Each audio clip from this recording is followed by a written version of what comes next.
game change, yeah.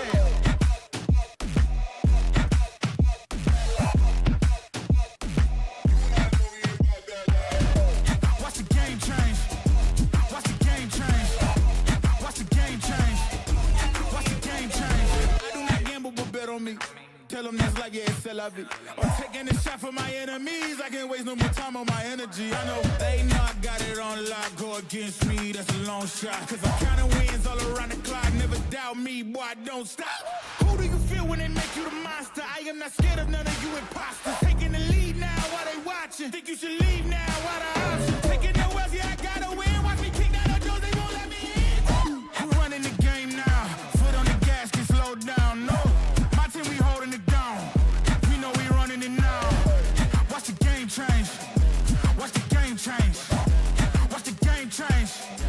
Watch the game change, yeah.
back, back.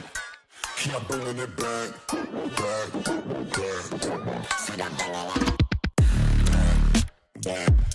Keep bringing it back.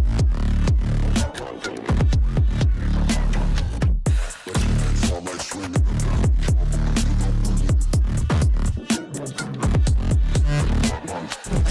Back, back. Keep bringing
it back.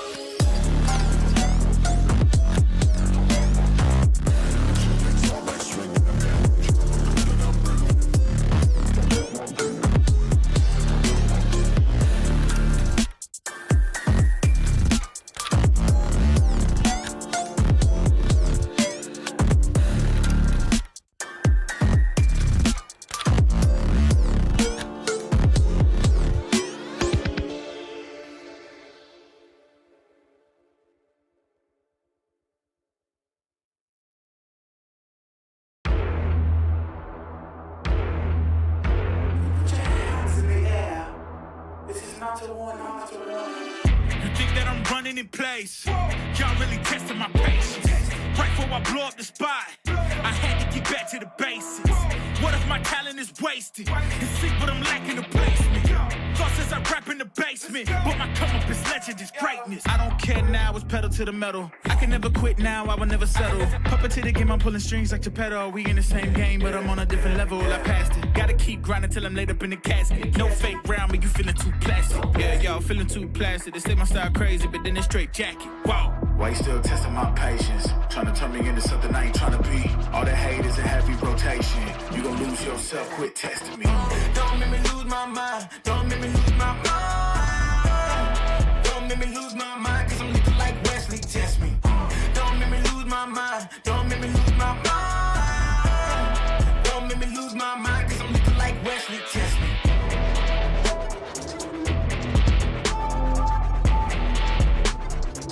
Cause I'm looking like Wesley, test me.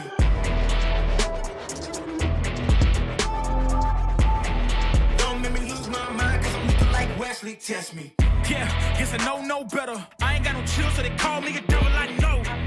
Look, I am just a man on a mission. If I want it, then I get it, I go. And if you're trying to test me a beast, you gon' need Liam Neeson. The chance that you're taking is flagrant. You're testing your luck. If you think you'll make it out, then you're sadly mistaken. Careful what you putting your stake in, cause I ain't got no patience and no limitations. You trying to figure me out, and I know I don't make sense, but no one's there when you call like you're trapped in the Matrix. You need to take a break from it. I think you should take 6. Cause yes, I hold a throne and no one else can replace this. The pain will only go deeper the harder you chase it. I'm the greatest that you ever made. It's time that you face it. So tell me, why you still testing my patience? Trying to turn me into something I ain't trying to be. All the hate is a heavy rotation. You gon' lose yourself, quit testing me. Don't make me lose my mind. Don't make me lose my mind. Don't make me lose my mind, cause I'm looking like Wesley, test me. Don't make me lose my mind. Don't make me lose my mind. Don't make me lose my mind, cause I'm looking like Wesley, test me.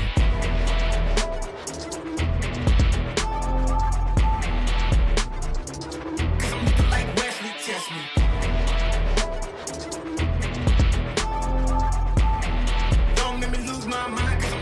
Wesley, test me. Kiss like that, Kiss like that,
We can come back, but the time is gone.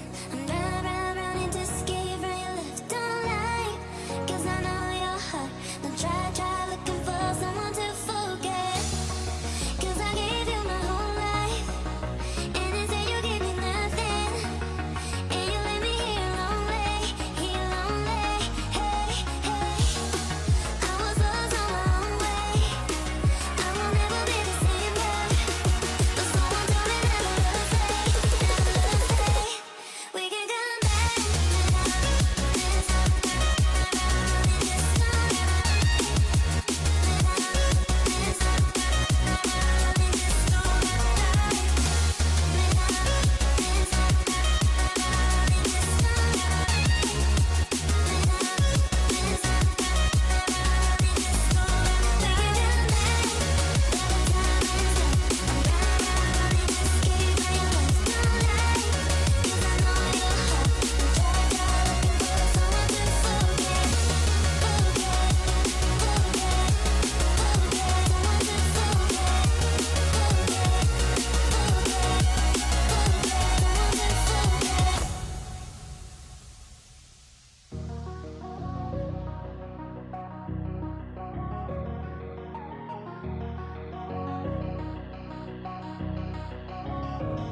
We can come back, but the time is gone. I'm running to escape from your left. Don't lie, 'cause I know your heart. Don't try looking for someone to forget. 'Cause I gave you my whole life, and instead you gave me nothing. And you left me here lonely, hey, hey. I was lost on my own way. I will never be the same girl. But someone told me never to stay. We can come back.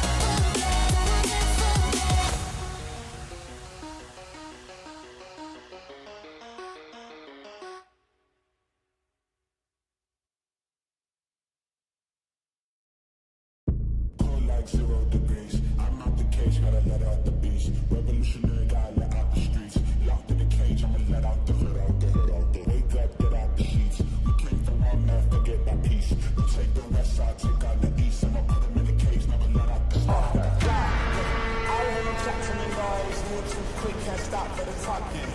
I hear him chat with the boys, man's so tough, but man's keep rocking. Just too sharp with the prize, white girls better tell me I'm awesome, yeah. Hot like fire on the pine, if you wanna touch me, I'm please use caution, caution, caution, caution, caution, caution, caution, caution, caution, caution, caution, caution, caution, caution, caution,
man's so tough, but man's keep rocking. Just too sharp with the prize. White girls better tell me I'm awesome, yeah. back like fire on the pan. If you wanna touch man, please use passion, passion, passion, passion, passion, passion, passion, passion, passion, passion, passion, passion, passion, passion, passion, passion.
You look into your inventory and there's only... It's time to forget about this garbage. Here you will find everything to play with really cool skins. Open top cases. Upgrade dropped skins and turn your junk into a cool gun using the contract system. Every day, thousands of people upgrade their inventory with us. Hellcase.com. Look at yourself in a new way.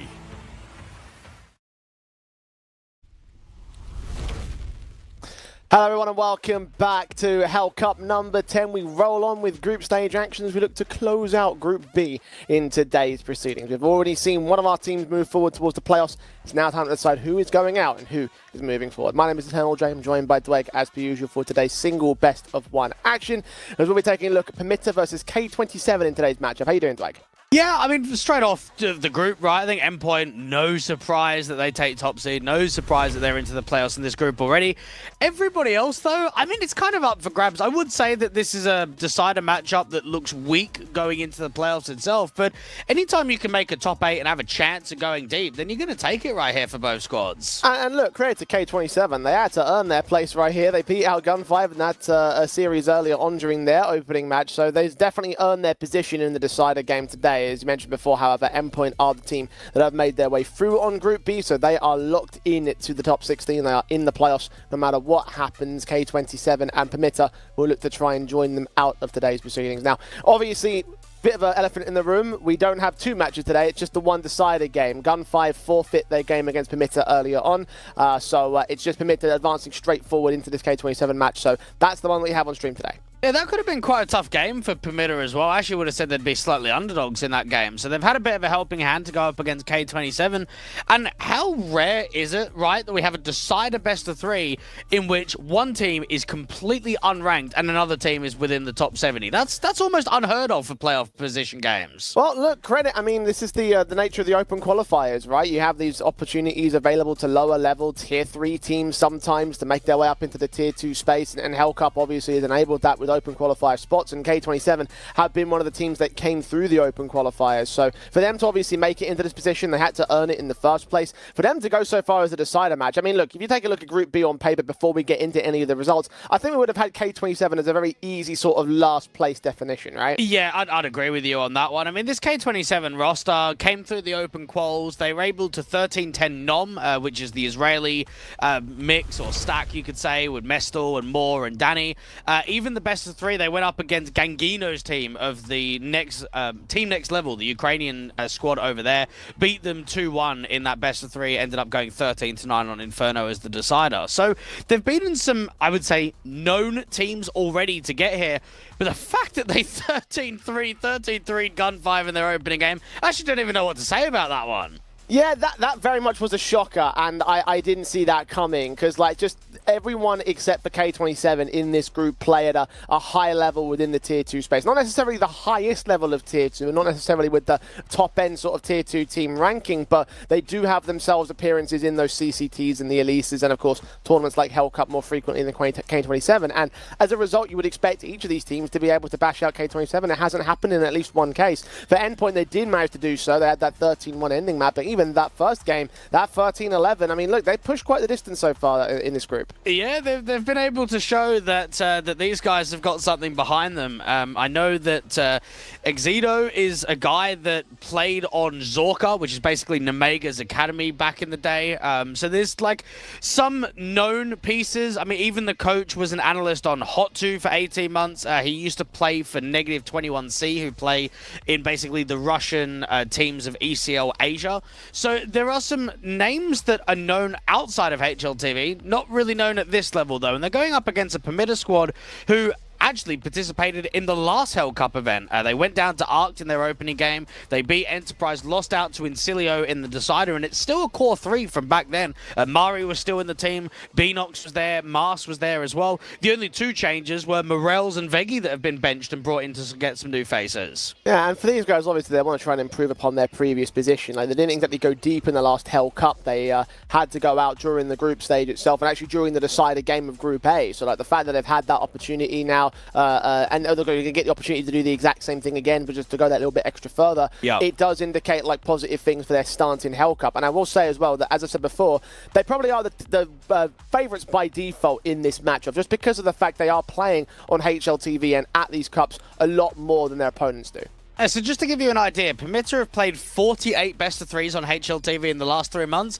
K27 made their debut on HLTV in this group stage. That's a massive comparison to make. You've got a guy, or a team I should say, of Permitter that are grinding a lot of online officials. They're basically getting invited to almost every Tier 2 and Tier 3 Cup at the moment, and they're trying to get themselves up on the ranking. Now, they are a team that can make playoffs. They are a team that at times can kind of go into a top 4 position, and this is a perfect game to get a top 8 at bare minimum, Jay. Well, there's one of 7 events they're playing in right now, so you'd imagine that if you play the game of odds, you may be able to make that in, but we'll find out as time goes on, especially during today in their decider matchup. Now, Veto's Dwayne here, and obviously we're talking about some of the K27 high moments, the 11-13 that they had on Dust 2 against Endpoint, and the 2-13 freeze on Anubis and Inferno. Are those sort of like good maps to play against Permitter? Well, straight away, Permitter is going to ban Inferno, and K23 is going to ban Ancient, which is great because K27 can't get their Inferno.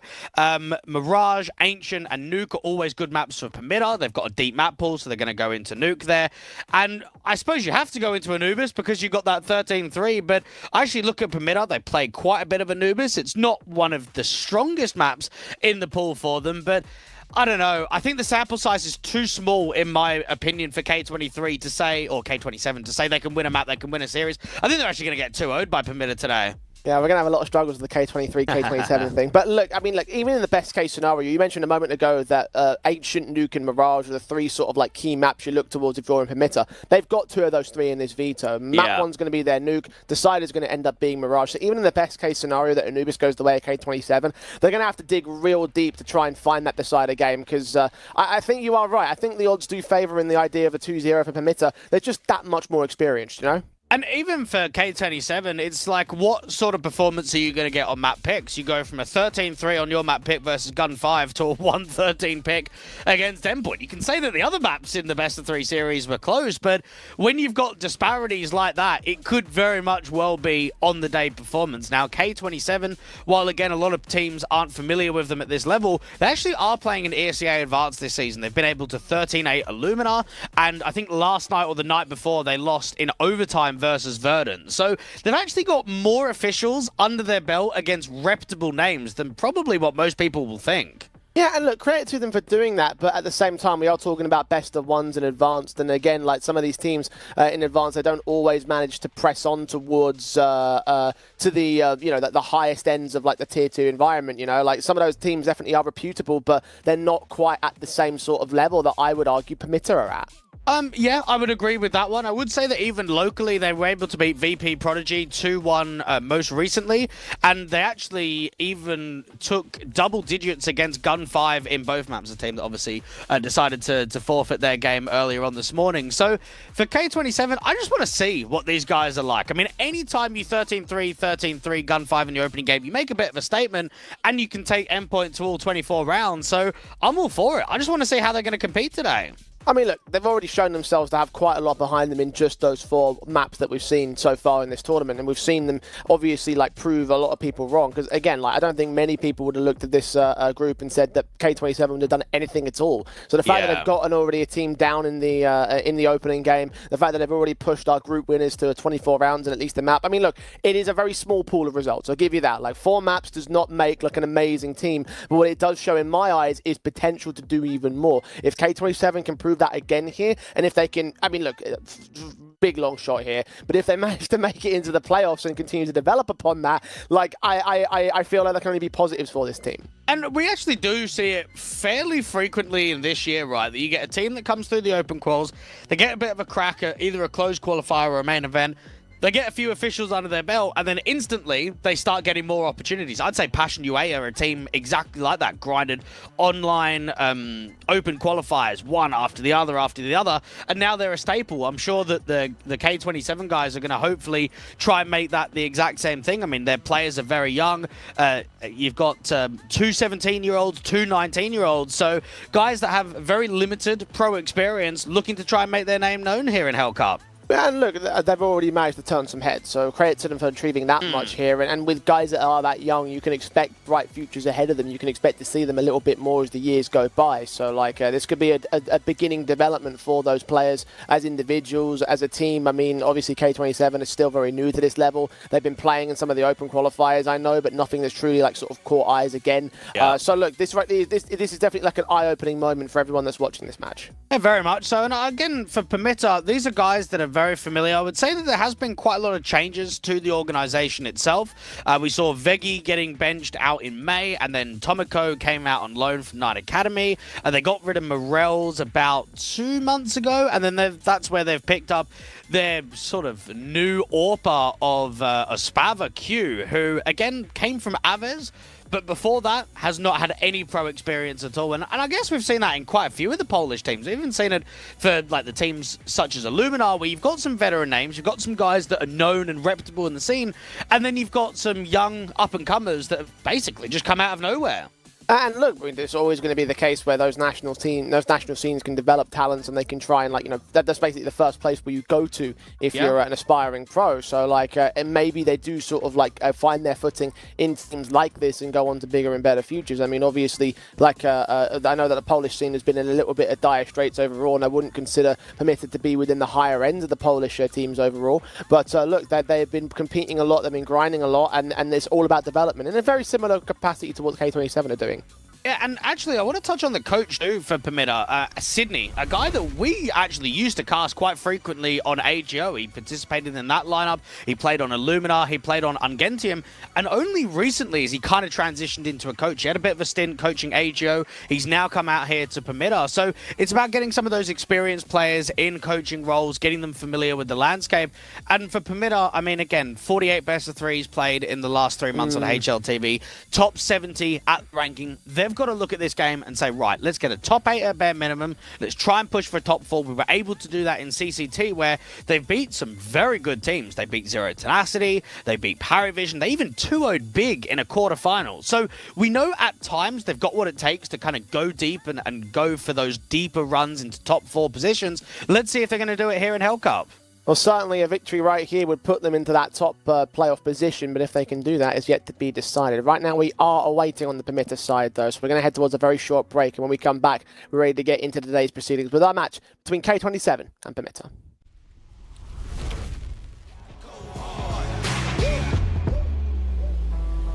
Go hard.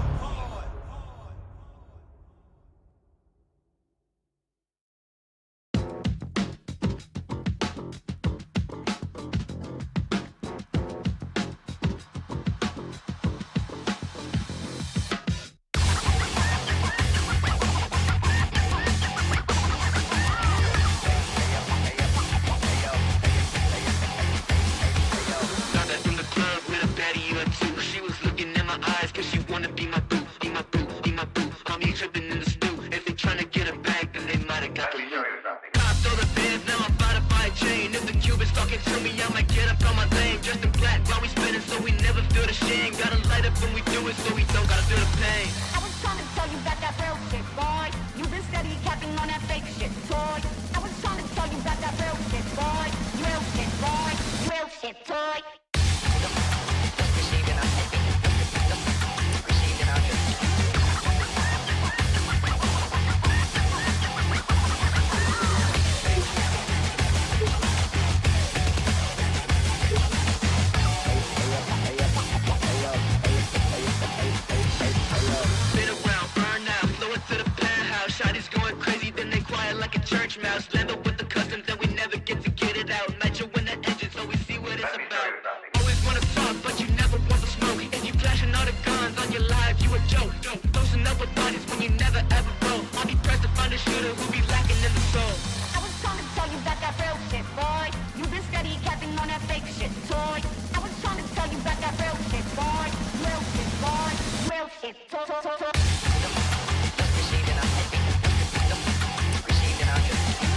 Shit, boy.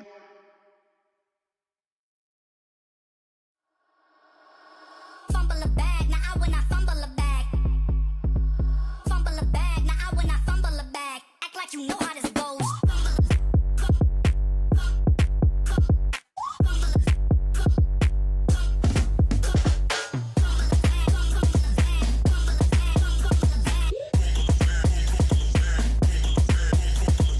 Fumble a bag, now I when I fumble a bag. Act like you know how this goes.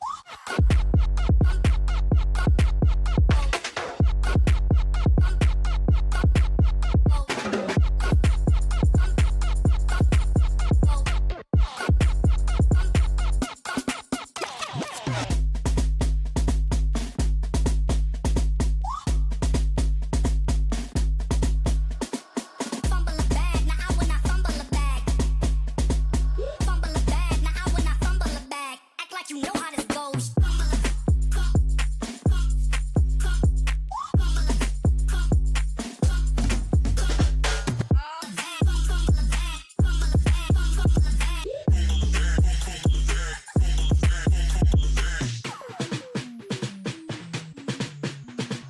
Fumble a bag, now I when I fumble a bag. Act like you know how this goes.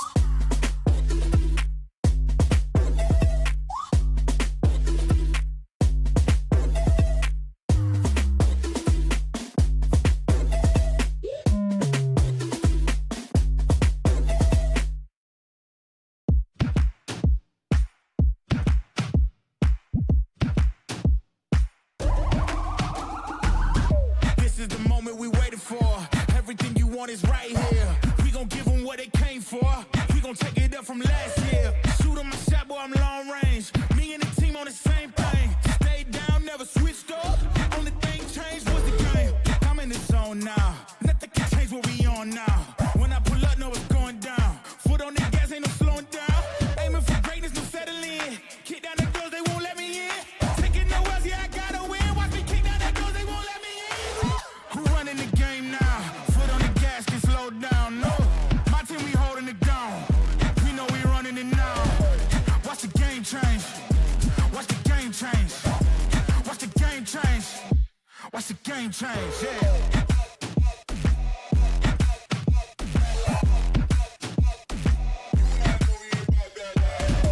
Watch the game change.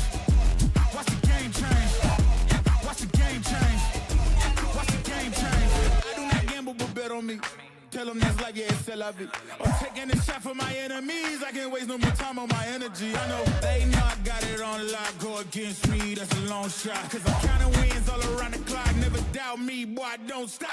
Who do you feel when they make you the monster? I am not scared of none of you imposters. Taking the lead now while they watching. Think you should leave now while the option. Taking no else, yeah, I gotta win. Watch me kick down the doors, they won't let me in. Who running the game now?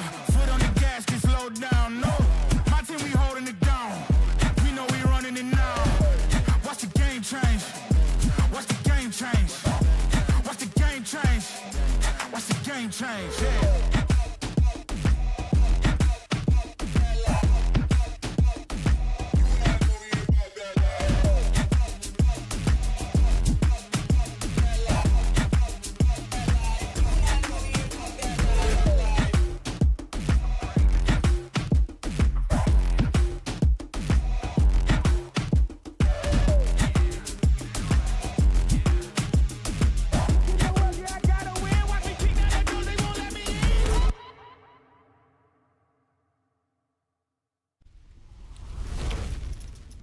All right, welcome back. Time to jump into things between Permitter and K27. One of these teams will be in the playoffs, the other will be out in our decider game of Group B. To recap, Dwayne, who are you predicting?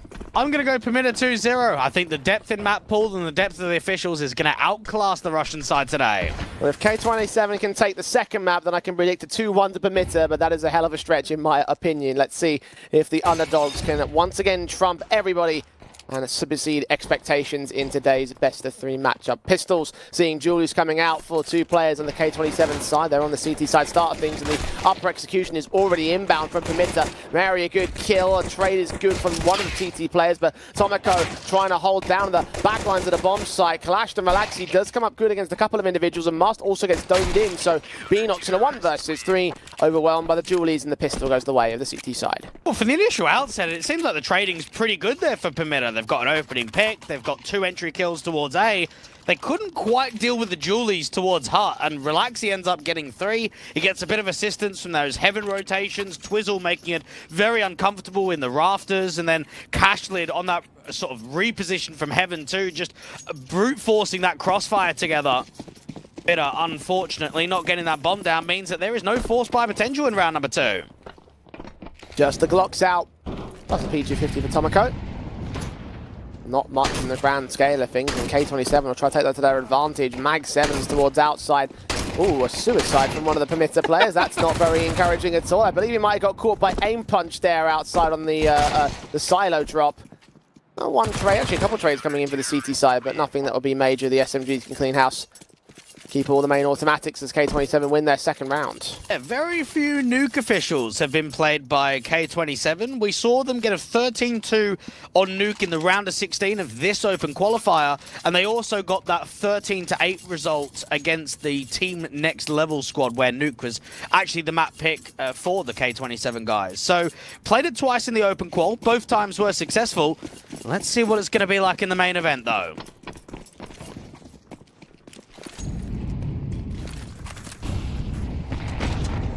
The start-up rifles on the AKs now for Permitter. Yeah, very unorthodox. Double lower play into Secret with MP9s, and perhaps they might be quite gimmicky in the overall playstyle and what they want to try and offer. The initial press will just see nothing, and not very much presence towards outside either for Permitter. Just masked back here, waiting for aggression. K27 will not offer it to him. Yeah, very silent for Permitter to work this outside presence. Now, Mars is hoping for some over-aggression from Africa to T-Red or any of the Garage players. Got a slight insertion towards lobby, so watch out for that MP9 to continue walking forward and taking space away. Relaxi towards outside, leaving Hell completely to the reign of the T-side line. But Permitter facing no resistance here in the ramp take. It might just be down to the bomb sites themselves. Yeah, they can go for the top site here, and Mars can late lurk into main. Now, the deep player in Garage of Relaxi could actually be quite a thorn in the entire setup. 30-odd seconds on the clock, ramp being taken. Seems like it is going to be a lower crunch.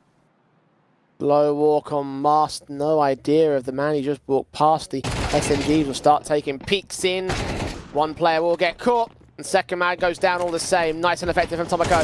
5-on-3 being taken for it. The backstab even watched out by Mast here. The convergence upon that B bomb site has worked wonders for the T's. All 4 casualties picked up on the CT side, and Exito's got to go back and save his gun.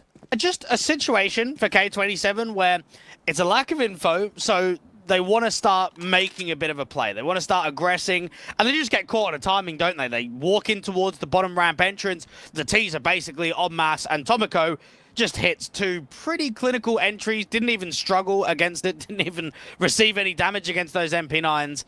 And as soon as we get to the first rifle round of the game, Permitter make it look extremely easy. All 5 alive. Nice and effective stuff. T-side reigns supreme, apparently. I reckon they're going to do a lot of this on T-side, which is just run the clock, just work the defaults, bait in mistakes, make the CT side feel uncomfortable with the lack of info. I think that's how Permitter are going to win a lot of rounds in this half.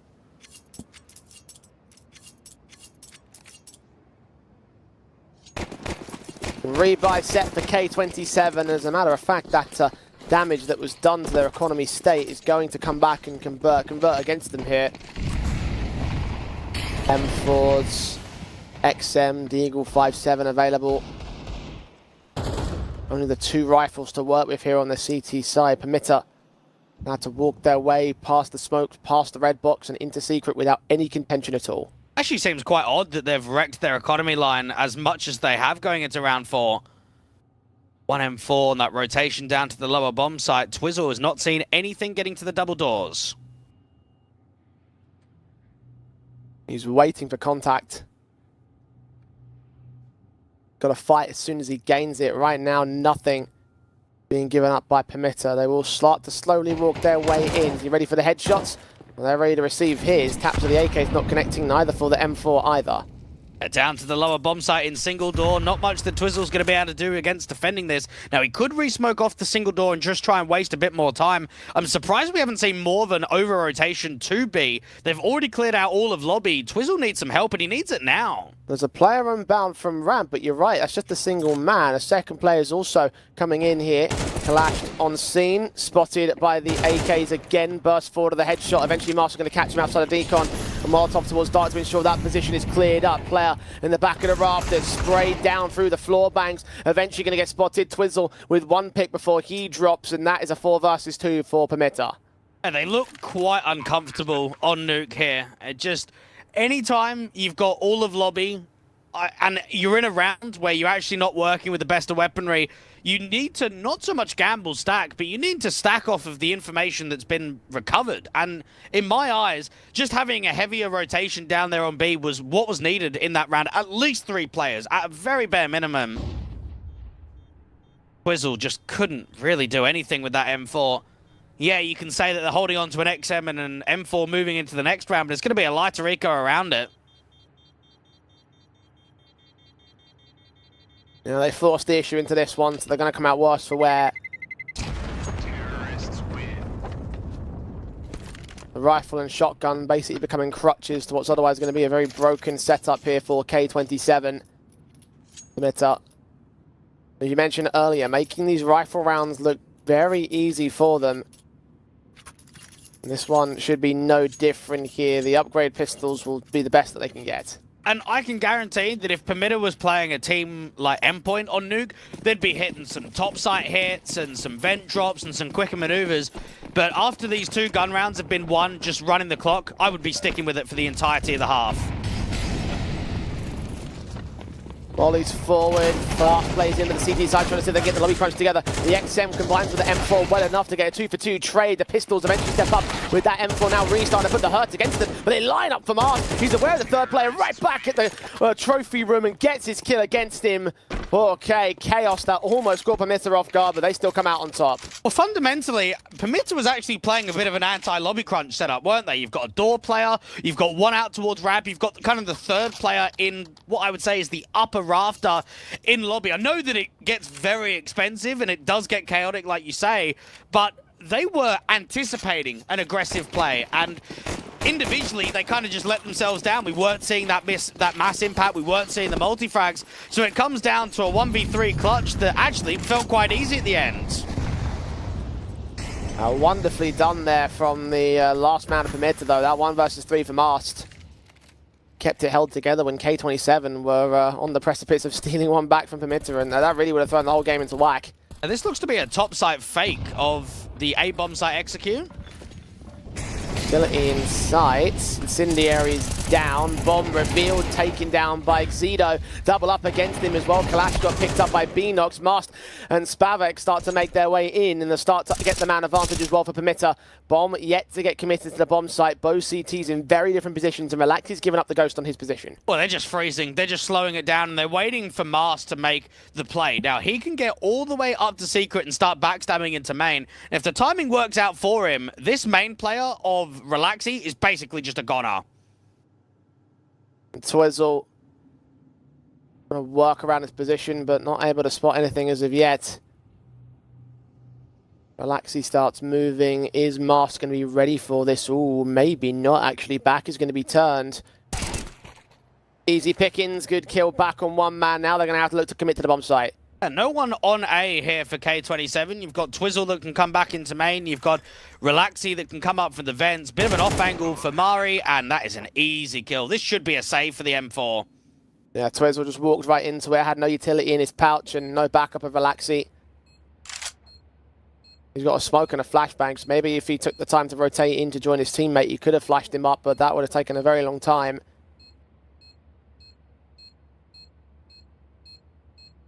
Mari I was holding for the entryways that Relaxi can come from. He's coming up the vent right now. No information, of course, for the T side just yet. He pops out, fought upon, and Mari actually loses that fight. Smoke on the bomb, Kit's in play, just barely missed out upon. Knife being pulled. Oh, he's about to get it. Yes, he can. Just about hold on to the round. Nearly a ninja for the CT side, though. Well, it wasn't. I mean, I know that if we're looking at it for the timer and it gets close, I don't even know why he's attempting that 1v1 right there. I mean, the bomb plant open for Hut. Time is so low. Yes, there's not enough bullets in the AK, so the knife has to come out. This feels very weird because now they're even, what, 4 spying in round number 7? These guys are done. This nuke is just over. I'm convinced already. I don't know why they're 4 spying here. The money isn't even low for Permitter. It hasn't taken you long to come to that conclusion, Dyke. No, it only took me 6 rounds, and we probably only watched about 2 gun rounds.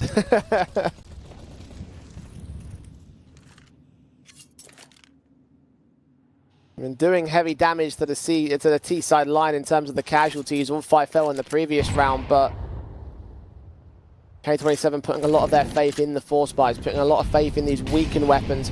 And M4 on Relaxi is the only main CT rifle. The FAMAS of Exido's the other one. They're trying to press on the lobby push once again. Master already on bomb site. Exido does find one of those kills. Beanox to back off, and that bomb is on site. Can get planted. Everyone is just stuck in lobby, and player up to the vent's already been seen. An easy kill for Tomoko. Struggled with it for a second as he got caught switching to his rifle, but the Deagle just couldn't capitalize. Advantage of K27 negated until Relaxi brings it right back. Tomoko caught, masked, waiting, and utility starts getting sent. Mari's caught one Beanox that one slip past the fingertips, but ultimately comes up good against him. Kalash in a 1 versus 3 has found the SMG battle, with the 2 rifles remain on the bomb site, and Permitter aren't moving from here. He's got 32 HP to win this and no time on the clock to go for the defuse. This is going to be a 5th round from the T side. And K27, with how they're playing, is what I would come to the assumption of a classic open qual team, right? Like, they might be a team, they might be cracking, but you get so many of these open qualifier teams that are just wild. They do a lot of stuff that is not by the book. They force buy, they get really gimmicky, they put a lot of risk in info plays, and that's okay to upset a team in a best of 1, to get the odd win here or there, but it's never going to be consistent enough when you're playing at this level, and Permitter are just all over them. They are destroying K27 right now. Yeah, no doubt about that part. Tacticals called in by the underdogs, trailing by 3 rounds as of yet. Do you want me to give you the team name of the core of K27 before they joined up with this new team banner? Go for it. The Vaseline Worms, mate. That's what they were known as. And then before that, they were Polet. That's not really that funny. But the Vaseline Worms, check them out on Liquipedia. That is where Aliot came from, where Cashlid came from, and Relaxi, which makes the core 3 of K27. Hi, no way. There's not a Liquipedia page on these guys. There's not a Liquipedia page for the Vaseline Worms, but they played quite a few tournaments. I was going to say, like, there's no way there's a Liquipedia page for that. The Vaseline Worms. Big up wow. All right, well, oof. Mast ain't slipping out of their favor right now. Relaxi's just caught a stellar scout headshot straight through the smoke. Nice way to open things up, but K27 need a lot more than openers here. You can see that Beanox nearly punished the player over at Mini. Need the 2 more on top of the rafters as well. And Tomoko getting Relaxi on the outside, and now a situation where the AK probably does need to back off there. Now, they can set it up for decent impact. The issue is Tomoko is just overexposed ramp, and once more, Permitter are just working with open space consistently. Walking right into ramp, uncontested. Walking towards the squeak door as well. You got Exido to try and hold off against it. The 5.7 in his hands at close range. I mean, could get a couple of headshots if he places himself correctly, but they're not going to challenge him here, Permitter. They've got their 4-on-4. They'll start to play things in the careful style, running the clock down as they always do. They just work outside, and then Tomoko can cut rotations from hell and then eventually start crunching towards lower from ramp. 25 seconds. K27 hoping that someone can make a bit of a hero play. Oh, what a swing, what a kill. Kalashed core. Now Twizzle only real man to try and defend this bomb site here. His teammate's been smoked off. He's been caught up in the rafters. Beanox credited with the kill. Can the 5-7 do anything here? Can Exedo become a hero? He'll try to do so alongside Elliot and his kill as well. 2 versus 2. They've stalled out enough time. They've snuck it back in. Beanox can get exits, but that's as far as it will go from him. He even dies after time. K27 have punished the slow pace of Permitter. And just around there where there's a bit of a gamble stack on A, isn't it? You're working with low time coming through from main. You've got a player up at Mustang. You've got a player trying to swing from the Heaven. You've got another one down there from Vent. So gamble stack working out nicely for the CTs. And finally, they've actually got themselves a good buy. Cashlid can go and get that AWP in his hands. You've got rifles for everybody else. And let's just see at this moment whether they can start stringing a few rounds together. The shot back down by Permitter, and this is all a false trail. If they can find connecting rounds, then they can start to string together a CT side of workability. This one is a must-win. Smokes up, pushed back by that T side. Kalash struggles to get his shots in, but doubles up effectively. Bavak's caught dead to right. Beanox losing his teammate. Master can try trade back, but Beanox is dealt with inside, so Master on outside is in a 1 versus 3. And Permitter go for the ramp take and actually just fall straight into the hands of the crossfire against the NWP.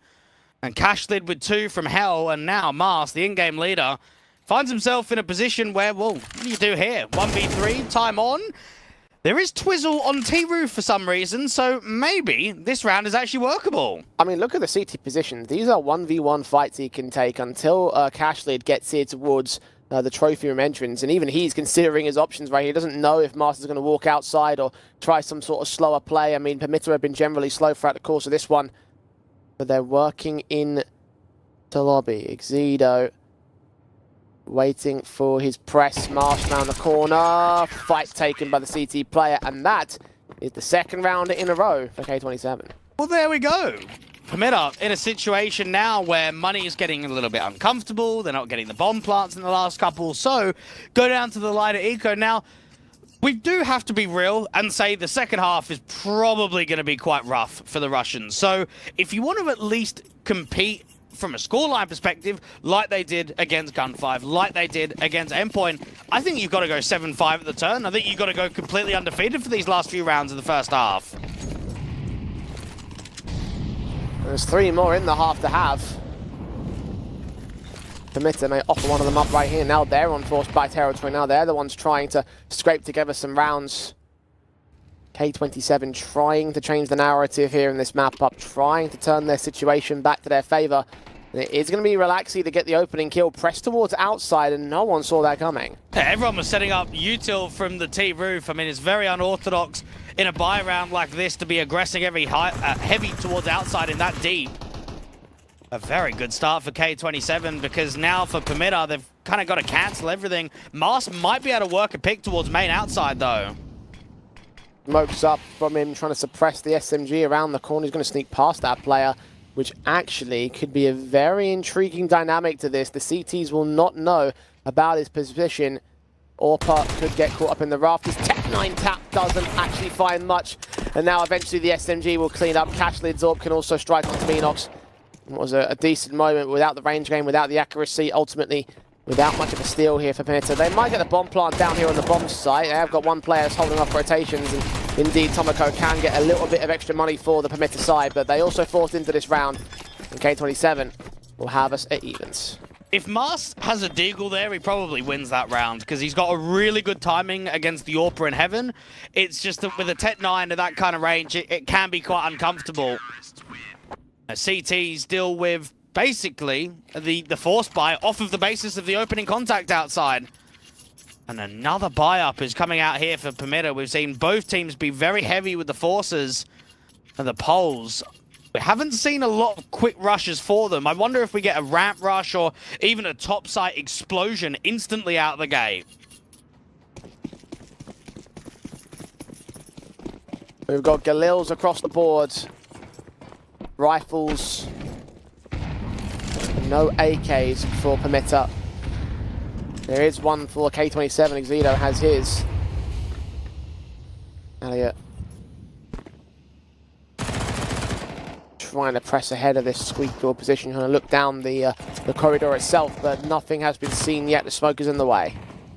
Relaxi outside was very late to getting to position, so he's missed that timing against Mast. Second time it's happened, this time Mast will punish them for it. Xedo now war on two different fronts. He does deal with one of them, but Tomoko comes in eventually, clearing out open space. Mast going to hide inside that smoke again, try and reposition and catch the CTs off for a second time. Meanwhile, the bomb plant has come in. He'll clear out downstairs corridors. Oh, what a shot for Cashlid. Beanox to fall, 3-on-3 for him. Mast still playing outside. Finally, a swing from Tomoko regains control. It just makes it very uncomfortable for the retakers because Cashley doesn't really want to take first contact. He should go for this. I mean, money is very good for the retake. Relaxi moving. Slowly but surely, the press in. Check position. Another smoke trying to come down. Going to try and get onto the defuse, but can't win the fight against Tomoko, so it's not going to happen. He stands tall, standing like a statue. 4 kills for that A-site defense. And Permetta will have 6. For that round, Jay, they started double ramp and triple A, which once more is just so weird on Nuke. Eventually, after the first sort of 15 seconds or so, they rotated one of the A players away to go and check outside. The problem there is, because there's no one outside in the early round, you just completely missed that timing against Mast. That was such an easy round for the in-game leader to open up the space in main. Indeed it is.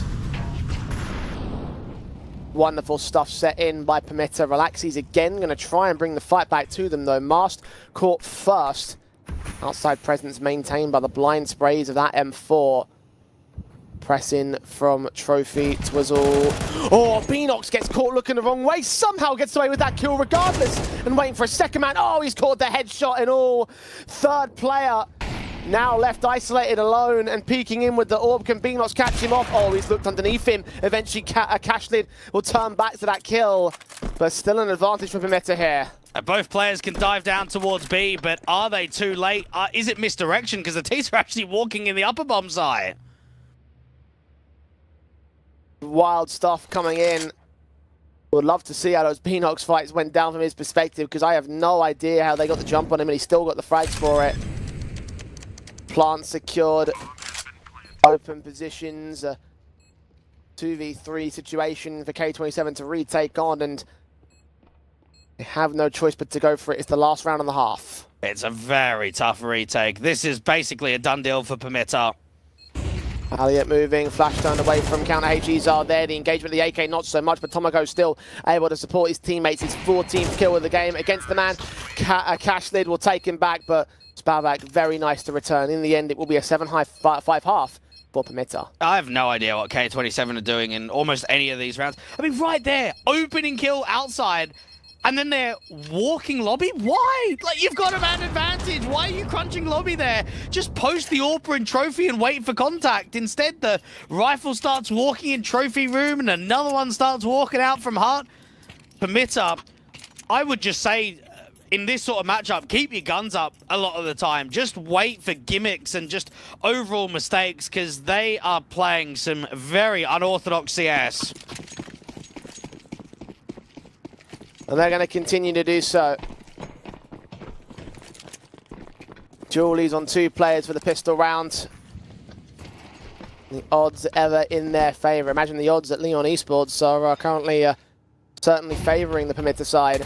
They were at the start of the game. They've probably gone ever more towards them as Mari and Beanox just clean house on outside presence. K27 tried their hand at the yard play up towards Secret, spotting individuals. Eventually the kills just pour in for those pistols. The bomb seen towards outside, a 2 versus 5. Very unworkable for Cashlid and Elliot.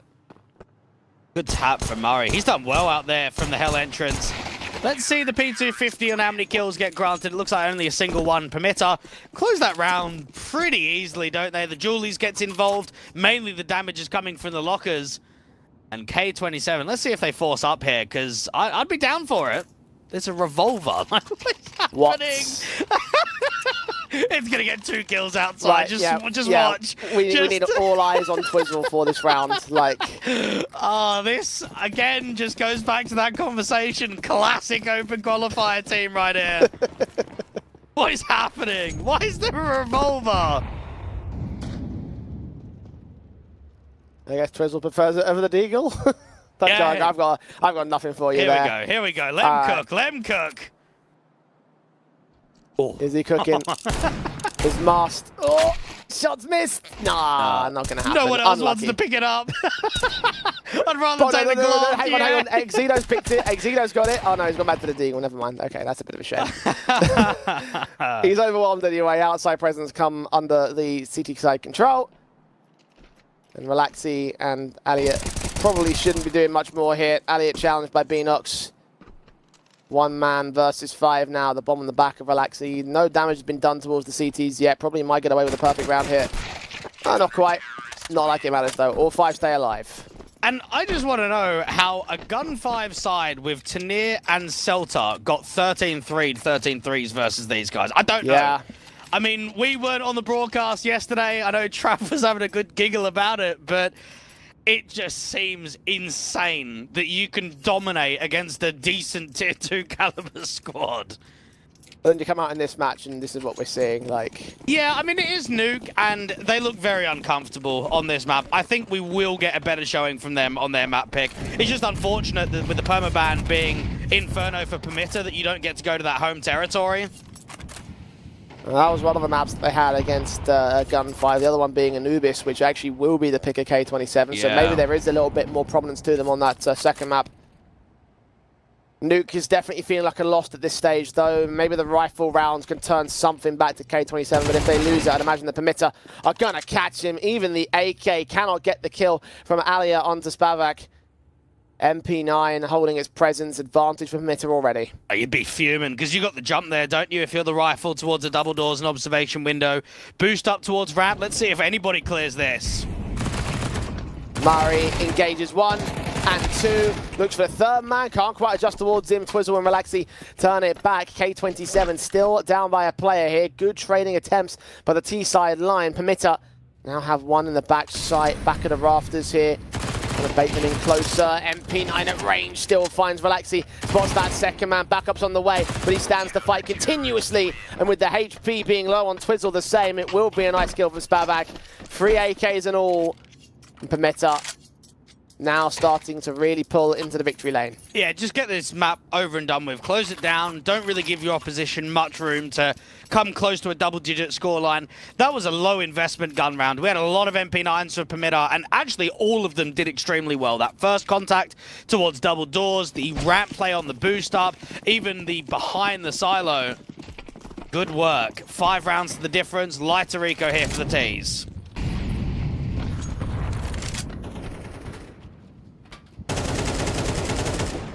Oh, spray straight through the smoke. They knew where Elliot was.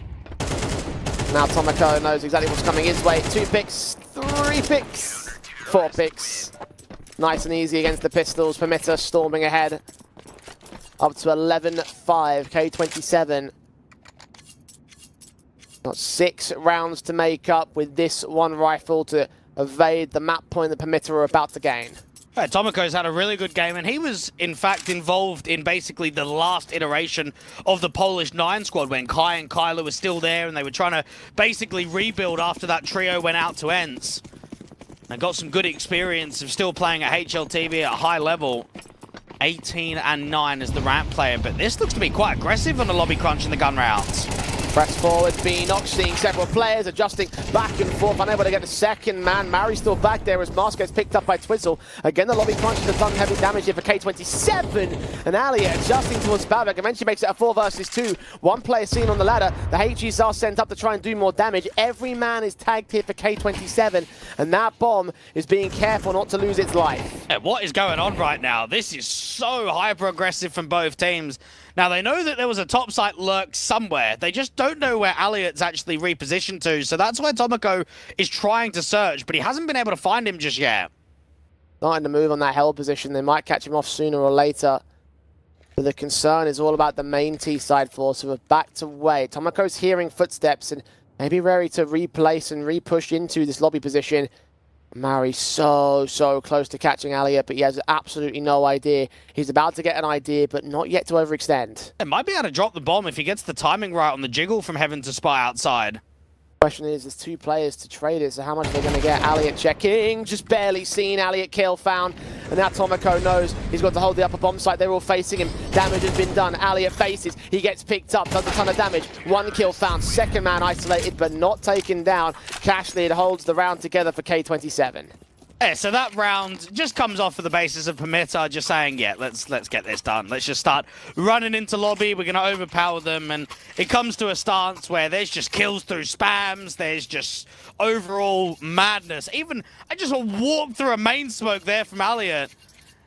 Crazy stuff. And I'm sure that that's not only going to be here on Nuke. I'm sure we're going to see this throughout the entire best of 3.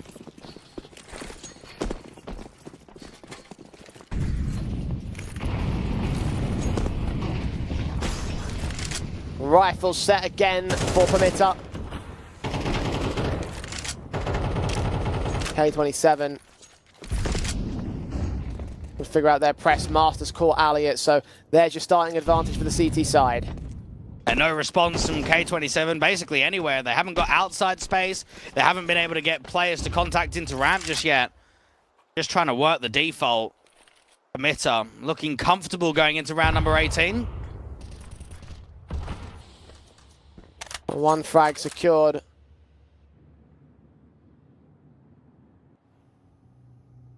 Four more to go for Permitter to try and look for number 12. Press and Mast having the right ideas on where these players are at, but ultimately falls to Relaxi, who finds a better angle and catches his man distracted. Now, AWP is waiting for the main wrap, and I tell you, it actually could be good for a contact to get a 4v3 at least. Flashes don't affect Spavak. Keeping himself at bay. Away from those flash attempts. Tomoko goes out a bit more open and takes 2 past the smoke. 21 kills for this man. He has stepped up massively for Permitter. This will continue down this road until Relaxi and Exido can catch players off. Oh, hang on. Exido doesn't even know about this. He's caught his man, seen his second. That got a little bit awkward, but 19 seconds. They're going to turn this into a turn, but it's not going to happen. They're not going to get even close to the bomb site. Tomoko is just too strong, and Permitter are now on map points. It just, once more, another round where it just doesn't even look like they know what's happening. They get the kill outside, time is low. Where did you go? You need to basically get into hell straight away and start getting up heaven, and instead they run back to garage, they're running back to main, and they're just getting completely overwhelmed by the crossfire. K27 may have been up at 6 rounds, but it has been gimmicks that have gotten that far. Permitter have been the far superior team in this opening map of the series. That they have, and that they will remain. There should be no real comeback from K27, minus miracles to occur. 6 in a row required to get to the overtime. Permitter on the precipice, and only 4 now more kills away from claiming over control of Nuke. Flash missed. Still going to press into Tomoko's position. He'll put the Incendiary down. The AWP repositioning the second kill around. Exido caught. He backs away. Tomoko re-aggresses instead. Sees ahead. Spots the man. Doesn't quite get Alliot, but Spavak ain't done. Refaces for his 3rd kill. And there's 2 men left on K27. Twizzle and Relaxi are desperate for an opener somewhere, and they're actually hoping that the AWP overextends some hell with the slight distraction with Util down at the lower bomb side. But that AWPs ain't moving. There is no way that Relaxi is going to get this kill. We do the jump face. The AWP re-peeks into Relaxi as he extends a bit further and actually gets the jump on Spavak. Now they start going downstairs. Beanox is going to hear this. What can you do with the position, though? Can you deny the bomb plant? You have to deny the play on the rafters first. Adjustment is perfect. Not so much the follow-up. Relaxi is in the 1 versus 3. He's caught that first. Needs himself 2 more. Doesn't have a lot of information towards the last 2 players here. Just try to play off of the double doors. Watch out that left-hand side of ramp. And if the doors get opened, he can instantly swing towards the right. Swing coming forward from Murray. AK finds his fight, looks right back in, but looks the wrong way. As Mast was lurking on the stairs, he'll get his kill, he'll get his defuse, and he'll get Permitter up 13-6 to take map 1. Well, I'm entertained at least. I mean, I had a bit of fun watching there on Nuke. I know it was a bit wild, and I know that if you came here for clean CS, you probably want to be watching the playoffs. It's a good start for Permitter. It's a way to win their opening map of the series. Yeah, as you mentioned, very, very scrappy stuff overall. And look, a little bit of credit towards K27 for that springboarding momentum to a certain capacity. It wasn't a very cohesive game and wasn't exactly anything that was threatening overall. But look, I mean, like, I didn't know what to expect out of these guys, and I don't know, like, they at least showed a little bit of that something. Like, not a massive amount of it, but just a little bit of it. And they didn't show anything for me. I mean, they just won it off of pure madness, right? And I said it during the game. That's only going to get you so far. That's only going to be able to win you a few rounds. It's not going to win you a best of 3. It's not going to win you maps. The way that they played against Gun 5 with the result, and now looking at this one, it feels night and day from a day 1 to day 2 performance. I mean, look, I can't deny that much. Nuke obviously not being their cup of tea, but maybe Anubis could be. It is the pick of the K27 side, and that is a map that they did go 13-3 over Gun 5 on. So we've got that little bit in the back pocket, and look, maybe it's a case that they have to put that behind them, and they've had their little bit of scrap affairs, they've had that chaos generated, and they've at least gained a six rounds off the back of that. Now they extend that 6 into a little bit more now in their map pick. Yeah, I think so. I don't really have much else to add, other than the fact that we still watch at least a lot of Anubis from the polls. So with that in my eyes, I think it's going to be tough to send it to a third map. It really is. This should be Permitter getting 2-0 and moving up into the playoffs. Well, let's see if they can make it happen after this very short break. It will be Anubis, the pick of K27. Will they continue to surprise, or will they go out with a whimper here in our decider game? Don't go anywhere. We're back after this.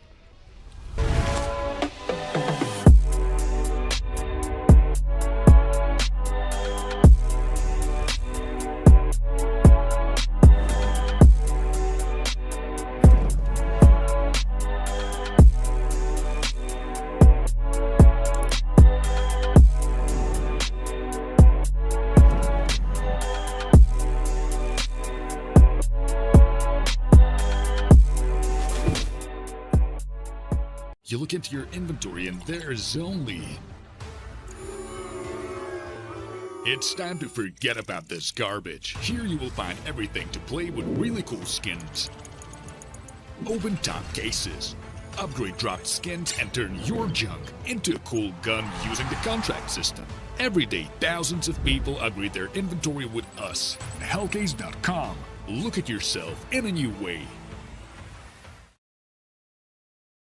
The city is up in the madness. The people is giving the damage. They turn into animal savage. So rhinos and hippos and mammoths. The hero is coming, I'm locked in. You know that I'm winning, I'm top 10. You know that I came from the dog pit. You want it, you get it, you drop dead. The rebel who came from the bottom. My enemies know that I got it. I'm planting my seeds and gardens. Then watching them sprout and harvest. The greatest was always in my plans. Battle the kid is white flags. Not on my level where I stand. Got it, I'm shooting a hot hand. Out of the gym, I was locked out. I failed, the kid was a dropout. I changed the game and it's up now. The city that need me is clear now. Giving the damage. The people is giving the...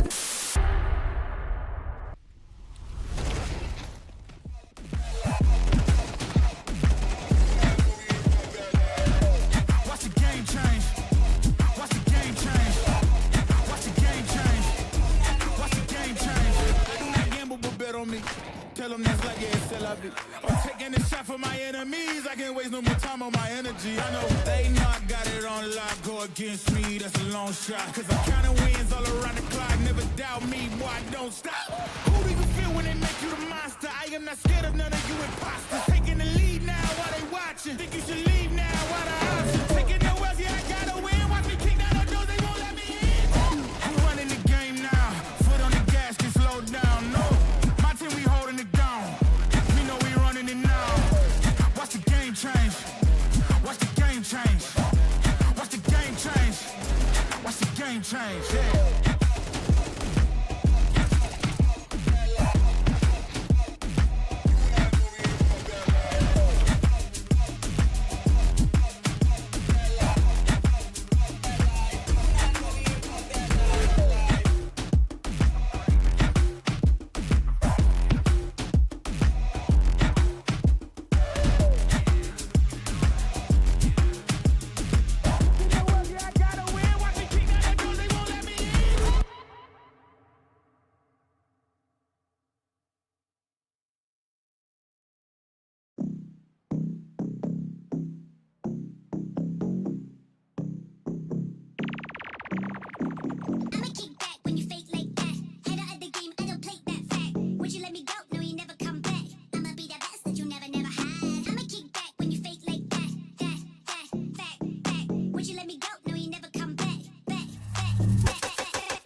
And how long have you been here? From early morning.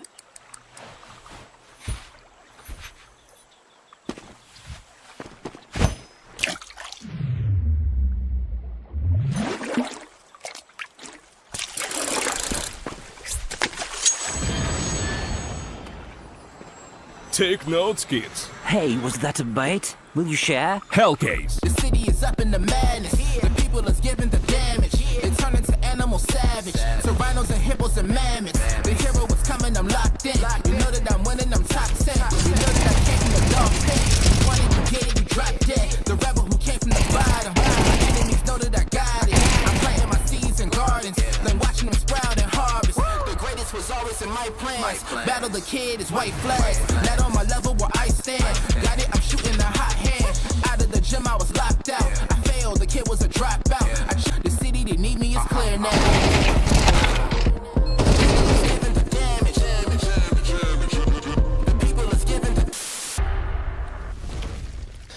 Well, Permitta already involved here against K27 as we kick things off on map number 2 of our decider best of 3. Permitta straight into the pistol of their T side of Anubis.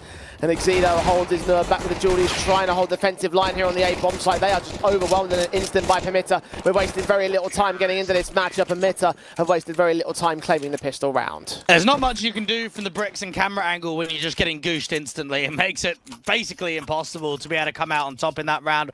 Packing hard and shooting hard, Permitta get themselves off to the right start on Anubis. Indeed they do.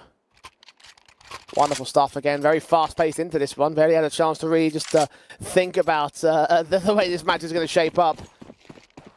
K27 obviously now in their map pick, trying to do a little bit better in terms of how this series has gone. The 13-6 really was gained 6 rounds off the back of chaos for K27. Permitta playing a much more solid style that's already worked up here on the second. They're playing anti-flash, anticipating the B aggression and dealing with it very easily. Mac-10 and AK having a bit of a field day. Now, what should be noted is that K27 had an unbelievable CT side against Gun 5 in their opening matchup of the group. Now, that's quite unorthodox, I would say, on Anubis. If you're going to have any side that's going to be a whitewash, it can oftentimes be the T side. They went 11-1 at the turn and obviously closed down pretty quickly. So let's just see what this first half is going to be like. Personally, I think it's going to be another comfortable victory here for Permitta.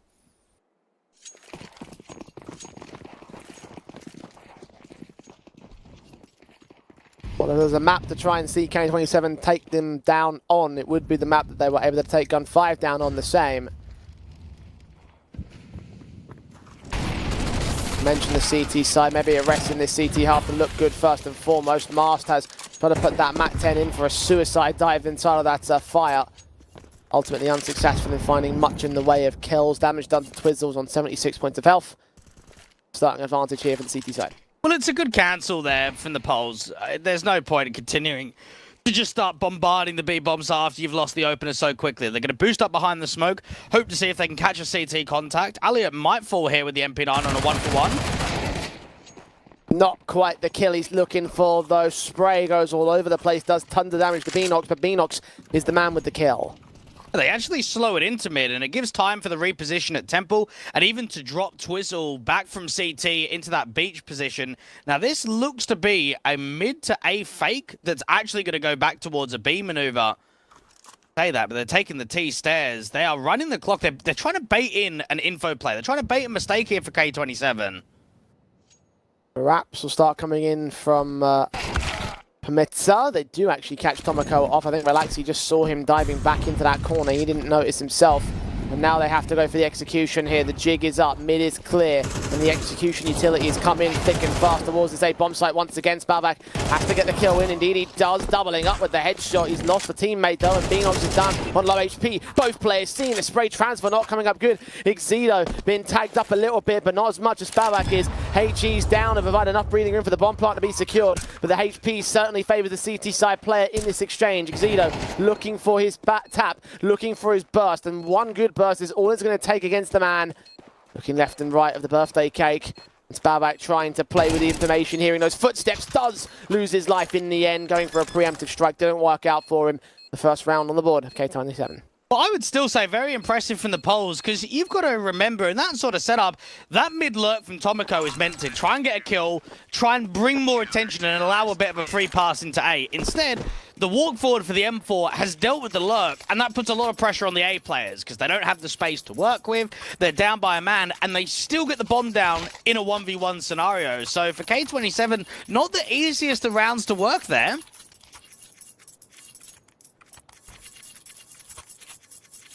Permitter facing their first bit of resistance here in this map-up. At least they know the economy's low. I mean, you've got, what, a Swag 7 and an MP9 being invested in a gun round for round 4? They can afford the AWP on the contrary. Twizzle making noise here past the wall. I think Spavak's been ready for it, but not quite able to pull the trigger on the man. The scope up to try and find him eventually. Further Molotovs and HGs will come down against his teammates, but he continues to hold his angle. Counter smokes eventually will cover off. Exedo finds Masters. He tries to sneak in through the canals. Didn't quite work out for him. Orpa still waiting. Gap in that smoke, quite a deep smoke at that. Shot doesn't connect. They can't find the trade. Now that's very gimmicky to try and see if he can pass against the AWP like that on just a wide swing. Beanox running out towards A after that first kill, trying to bait some of those over rotations, but there's still 3 CTs on B. They've seen a lot of presence out here at main, so K27 just rotating the one player, Alia. And he'll hold down that A trade, hold the man advantage in for the CT side. Had Beanox got that kill, then maybe it would have forced more presence out from the CTs instead. 3 players central up to the bomb site. No real rotation room here for Permitter. It's a good read for the CTs. Just having 2 in dark, they can have 2 on a crossfire towards mid. Now Spava's going to get boosted up to see if he can just spot that CT line. Permitter have to end B. Now the issue is the util. They have got a single smoke, so it's going to have to be basically dry and just entry prone. Smoke off the back of CT and also that cross towards the temple position. Third man has at least broken away from K27, but it's all about this engagement towards Electric, which Exedo's just going to win straight up, spray through on 2 players going down. The defensive line holds. The last man should fall soon enough. Spavak might even fall after time here if Ali at times is well enough. Shots on against Exedo. Swing forward to give him at least that little bit of mercy, but ultimately around for K27. Now, this is where Permitter need to realize that this could be quite a difficult half, because right there, they actually had good info. They knew that it was a double dark setup for the CTs, but they just weren't able to really brute force it. I would say, unfortunately, the AWP doesn't get that first connection. It was a fairly easy shot against the pillar player. If that kill comes in, you're looking at a slightly different round. But K27 can now start getting a bit of a round streak, and let's just see how much of a threat they can be here on Anubis. Well, Leon Bet don't have a lot of faith in the threat right now for K27. The odds are very well and truly in the favour of Permitter here. Elliot. Oh, very nice nade onto Maori. Eco pistols, of course, you can expect the damage to be pretty staunch against them, and hopefully nobody should end up falling down here from the CT side. And the P2K is brought out by Elliot. Maori on 4 points of health, does escape with 1 frag, and that's pretty impressive for basic pistols. Second player also dropping to that HP differential. Eventually Twizzle should be able to make light work of the last man, so here come the guns for the T's. Actually seen some pretty good Anubis victories for K27 recently. They had a 13-6 victory against VP Prodigy. They had a 13-8 versus Illumina, another one of those Polish teams that I would say are in a similar position for Permitter with the grinding of HLTV Cups, of being in and around the top 60 or 70 on HLTV. So after a few officials off of HLTV going their way and that 13-3 against Gun 5, their job and their perspective is, let's send this to a third map. Let's try and see if we can force this to do a side-up. Question is, can they make that happen though? Permitter spotting players out from mid. Master trying to find an engagement against them. A fair bit of noise out towards this, trying to draw that AWP into an angle of attack.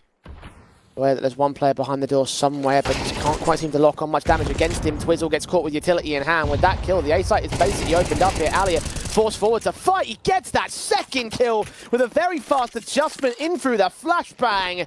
That's an advantage now for K27. Veenox needs to try and fight against the AWP, but the timing doesn't work out for him. I have no idea how Elliot's actually got 2 there. He is completely blinded by his own teammate's flash. Fair play on the first, but he shouldn't be able to get the seconds.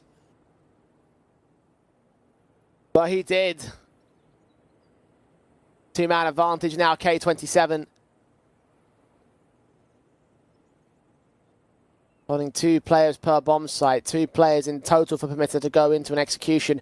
Tomoko is starting to prod over at B. But one man watching it, exact same position for the electric presence of Relaxi. Spray is extremely awkward for the pole though. The quick trade of Exedo can come in. He wasn't detected last time about. And now Mari in a 1-on-3. Just trying to take that contact towards mid, but the Temple player of Aliot might be on for the triple in the rounds. Oh, timing of Aliot. Giving up position. Now Mari's got to rush into the bomb side of the AWP player. Known towards heaven. Leg shot secured. He's going to hide. Mari can't do much about this. We'll try for the plant. Try and force this player out, but the USP is more than enough to get the kill. And K27 are pulling ahead in the lead. Yeah, they are, and it's quite easy to say, unfortunate here, lucky here. Like, you kind of make the excuses, but you do need to look at the scoreline and say, we're getting a lack of bomb plants right now. We're getting a lack of success in the mid-round, so we need to find an adaptation now, whether that comes to pace, whether it comes down to patience. That's going to test the coach of Sydney and the in-game leader of Mars to not allow this to start turning into something extremely threatening.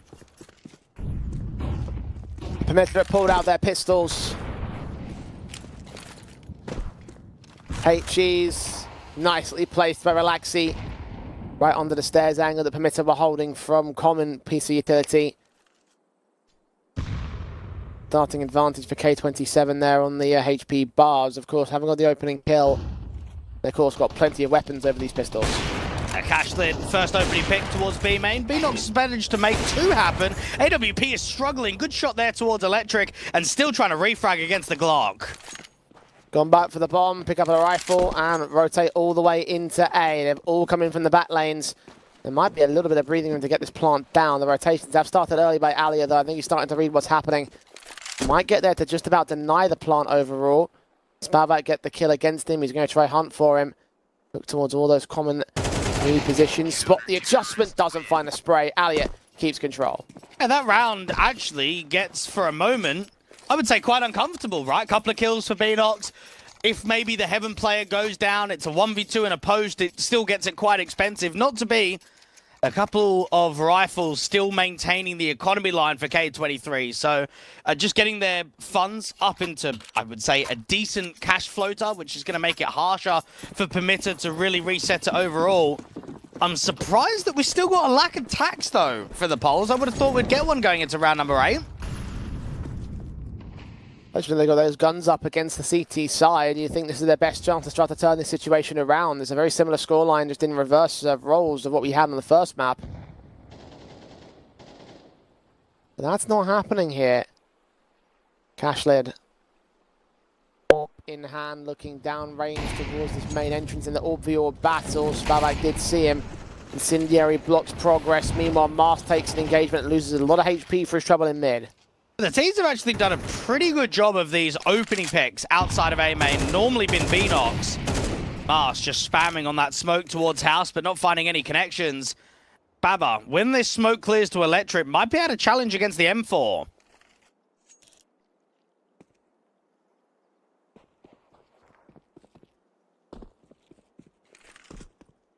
Waiting for a peek to come through from Electric, but nothing is going to be seen. Yeah, they're really slowing it down. They don't even have a huge amount of map control outside of A main.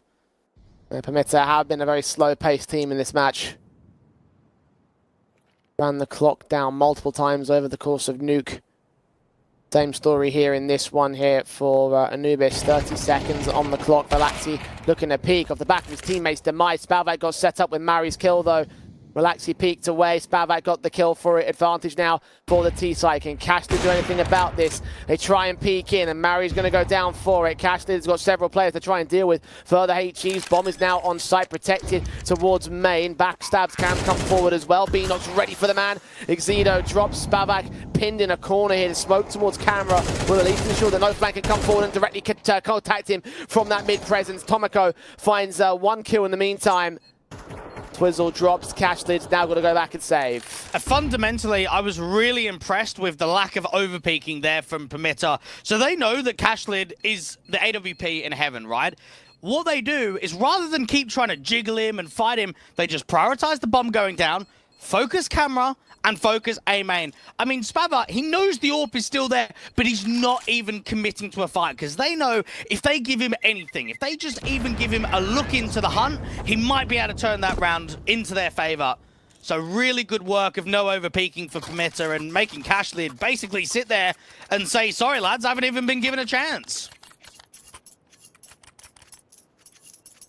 Well, one back for Permitter, but still 2 more to go to equalize. K27 at least had the funds to bolster up another buy here. Permitter now back on the board and hoping to try and stack up a few more, or again a reset here probably does put them into an even stance. But Alia has once again found an opening kill. Maori gets set a trade back towards that mid fight, so Permitter keeping as much control as they can. Are they ready for the presses outside of both respective mains? Even though Tomoko is, but Twizzle finds the only angle where he's protected. Beanox deals with Relaxi. A site pretty opened up here. And they're just pushing everywhere right now, aren't they? Pushing B main, pushing A main, trying to put a lot of emphasis on fighting in the mid round. Permitter, Tomoko can only be frustrated in himself with that angle of not being able to spot the gun barrel. Exedo gets one of the kills towards the mid portion. And now you get to a circumstance where Murray and Beanox are in a 2v3 and they just have to group together. Kind of surprised Exedo won that fight. He was peeking into Spava, who was watching, who already posted the angle. In the end, better placed. In the end, better kill for the K27 player. Mitta working their way up mid. Murray and Beanox grouped together and pressing closer towards their contact. They need this first kill on the camera. The issue is 30 seconds on the clock. They've actually got 2 towards A. Now that has been very separated from the last few rounds. Beanox right face in. M4 of Cashlid will win that one fight. Murray can try to take it back with 2 points of health. Exedo's there to respond towards him. Instant responses by K27. Yeah, Permitter aren't actually going to get that many T rounds, which is concerning for the overall survivability out here on Anubis. And looking at this, thinking it should have been quite comfortable. They should have had a bit of an easy time. But perhaps there's more to the map pool for K27 than just what Nuke showed us. And they are getting themselves in a state where it's actually looking fairly likely for an 8-4 half.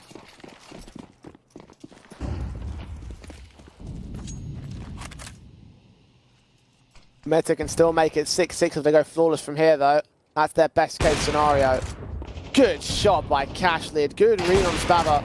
The second shot, not so much. Damage done in return. Beanox, meanwhile, another fight out towards main over on the A site. It's caught Relaxi, and the CTs over on the B player backed away to passive defensives. Relaxi's basically lost that fight almost every round towards A. He's a liability for K27. An overpeak as well for the NWP. Punish his down to 11 points of health. Murray to get the molly to set up towards Electric, and Exedo is... what? I don't even know. Got caught by the incendiary. He wouldn't have been if he held the corner, but he pushed forward anyway and was forced to fight. Did win against one of those players, surprisingly, but the trade eventually come through. Twizzle caught towards the corner, pressing out towards main, over-peaking, over-fighting. Advantage now taken by Permitter. Bomb not quite on site. That smoke will get it across. And they've already spotted the first player out towards the canals and know that the NWP's out there to deep CT. Well, that HE should get Beanox in the end. Aliot's got the kill for it, running out of ammo on that M4, and Tomoko can take him back. Cashlid's out of there. Orp 11 points of health versus 2 on the retake. It's not going to happen. Now, that molly that goes into electric eventually will spread to the entire area. So there's no corner that you'll be able to sit in and not take the flames. So the standard protocol is that when the molly comes in, you back off and you just basically keep trading util, you keep going very defensive. You almost never see someone re-aggress the molly. I know Exido was able to get 1 kill, but I'm not convinced with K27 that they're going to be actually able to get Anubis. I don't know, just with how some of the kills are going down, with the AWP getting the opening pick outside of B and then looking to reface, I think similar to Nuke, they're too gimmicky. They're too wild to be able to pull this off. Well, that gimmick has got 6 rounds over on Nuke. It's got 6 rounds so far here on Anubis. Emitter also took 4 casualties at the near the end of that last round, so is at least getting to the polls somewhat, but is it going to be enough to stack up towards an actual matchup? You don't think so? Well, it's surprising that they've even bought here. I mean, they could have protected themselves for a good gun round in round 12. And this is kind of the gimmick you're talking about. This would be sensible just to eco in this, go towards round number 12 with a much better buy, but Cashlid wants something a bit more around his AWP, which he has hit another shot for, this time slightly less passive over towards the A-bomb site. Spava peaks, put down. And not taking many deaths in this first half. The AWP has been almost everywhere. Boost up from default. Might be able to catch off Tomoko outside B. Smokes towards both crosses. Exido boosted. Are they ready for this? Not quite. He gets a kill, trying to transfer towards that second man. Finally does get pushed off eventually. The blind sprays of Mast. Watching him from electric. Beanox comes in with that kill. Exido booted up again. Who gets his double up? Permitter one ready for that now. Beanox is have to make a 1 versus 4 happen. Bombs in the open.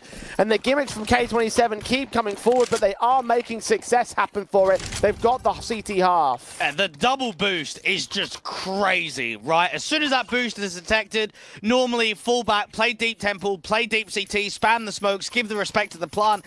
Instead, they just say, yep, let's get the boost up again. Permitter. It was the perfect round to win, with just the ideal economy state being awful for the opposition, but not to be. 7 rounds gained on the CT side now. Making a go at this. Permitter, their own economy state is broken. That force flight coming up wonders for the CT. Forces that sequence, not so much for Relaxi. Alia backed up, HG's in the way, he's smoked off and Molotov's out towards the other side. Matt 10 pushing, Alia trying to find players that press, he finds an angle, he finds a couple of players, he finds a kill for it. Tomoko forced to trade back on the strip of the bomb site, and Master in the back lines deals with Exido. Plant secured, they're watching heaven, and Tomoko continues to frag away.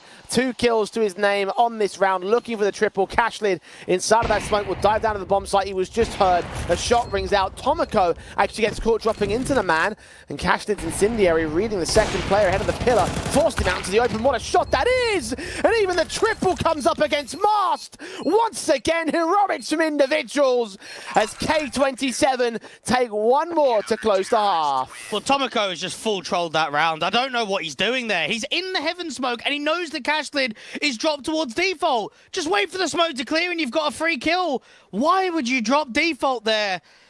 So many questions. That was awfully played for Permitter, and they deserve to lose Anubis after that last round. Oh dear. Oh dear, oh dear. 4 to make up. CT side strong for K27 once again. Permitter got to clean up their act. Surprised they haven't taken any tacticals thus far. There's only been 1 tack in the entire series. That was K27 on the back foot of Nuke. Now comes the T-side half, which you often value highly on Anubis. Utility set in for the K27 execution. USP of Mast flashed off, blinded by the smoke, but still gets a headshot for it. Sticks around as Cashlid will trade him. Tomoko in the back lines, can't deny the bomb plant from this angle. The players coming in quickly from Electric though. Beanox pressing, Mari catches Exido. Advantage turns the way of Permitter. Can they make it a full-blown retake? All of K27 have backed off. They know that bomb is open for main. Cashlid, Relaxi, These two players to try and take peeks in against them. They tap the bomb once. They start peeking aggressive on the CT side. Tomoko dropped, relaxing with another decent kill. Spava has brought it back to a 2 versus 2. They haven't got kits, so they're going to make moves at the flank. Also, he's going to be set in play for Elliot. They might not need it. Relaxi's caught a kill on Spava, drawn him away from the bomb site. There's no time left for Permitter. This pistol's going the way of K27. Right there for Permitter, they without a smoke, it makes it very difficult to draw those fights out in the open. They tap that bomb, and the main players in the post just aren't really facing. They're giving them a couple of jiggles, but they're not giving them the wide swings. Even Elliot had the late backstab to get out towards top mid and drop into the canal, so he could have been there to sort of deny that reposition back into main towards the bomb. Permitter, I mean, crazy to think that they were up 2-0 and now they're down 4-9, should be 4-10.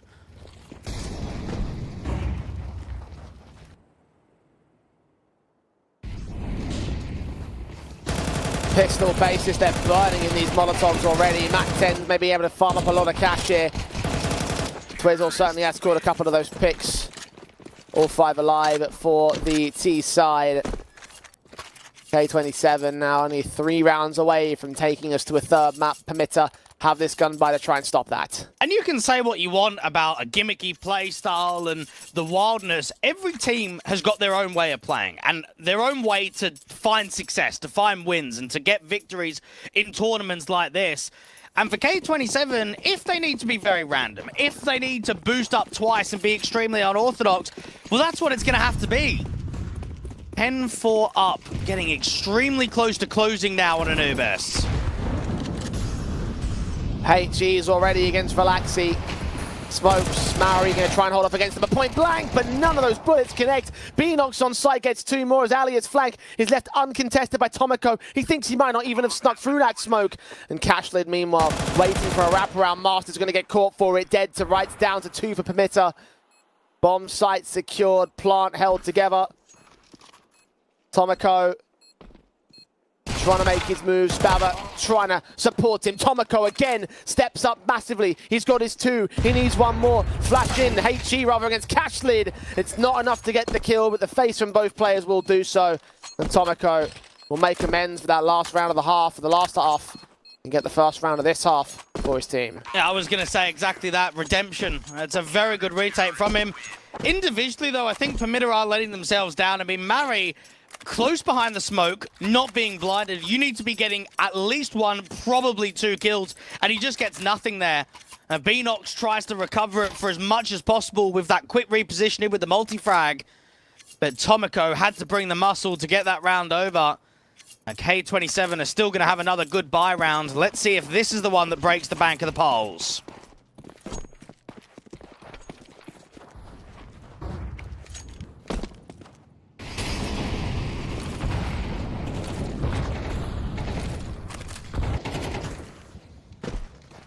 Five more to make up for Permitter. Tomoko taking directive engagements against AWPs back there towards B main. HEs have done damage towards Exido. They're going to try the boost up just like K27 did on their CT side. It does not last long though. Suppression utility and the bullets flying from the CT side will keep them at bay for now. And Mars going for an aggro play. He might get flashed through this smoke. Cashlid has just caught a wallbang headshot through smoke. Mast has caught Twizzle back though, so at least that aggression is going to work, but he goes too far forward for it. Cashlid gets given another man advantage. Yeah, unnecessary to double dip there for the in-game leader. Gets punished.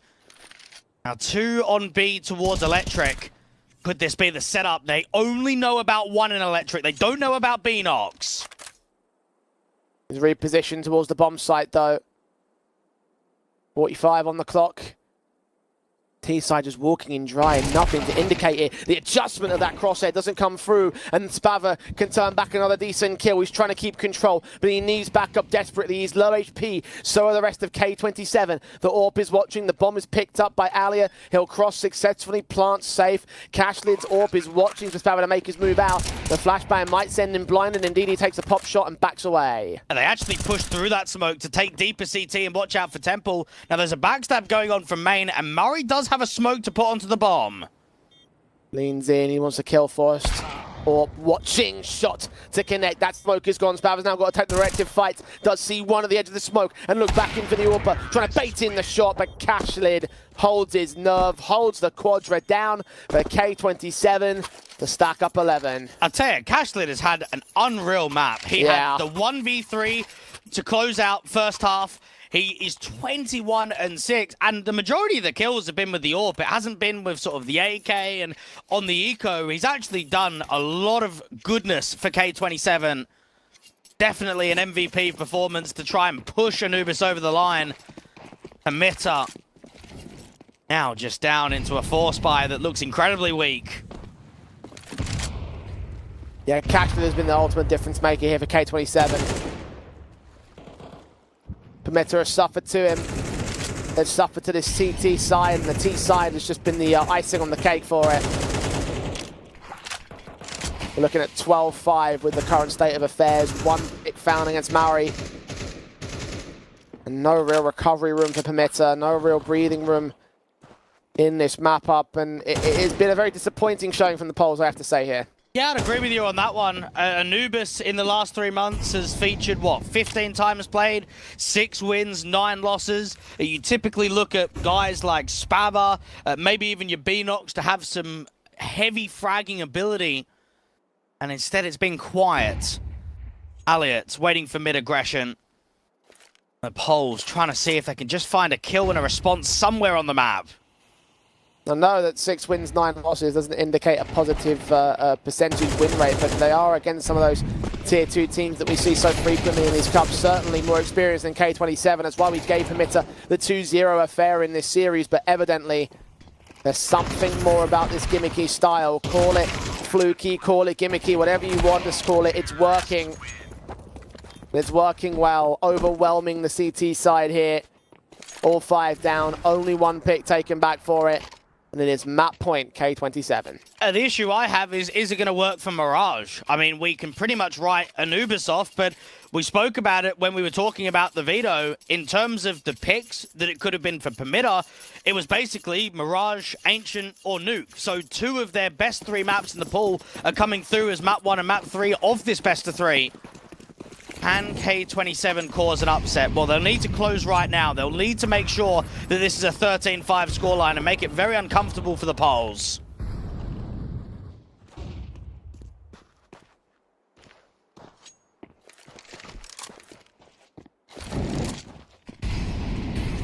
Seven chances to make it happen already. The engagements towards mid have started to go better for K27.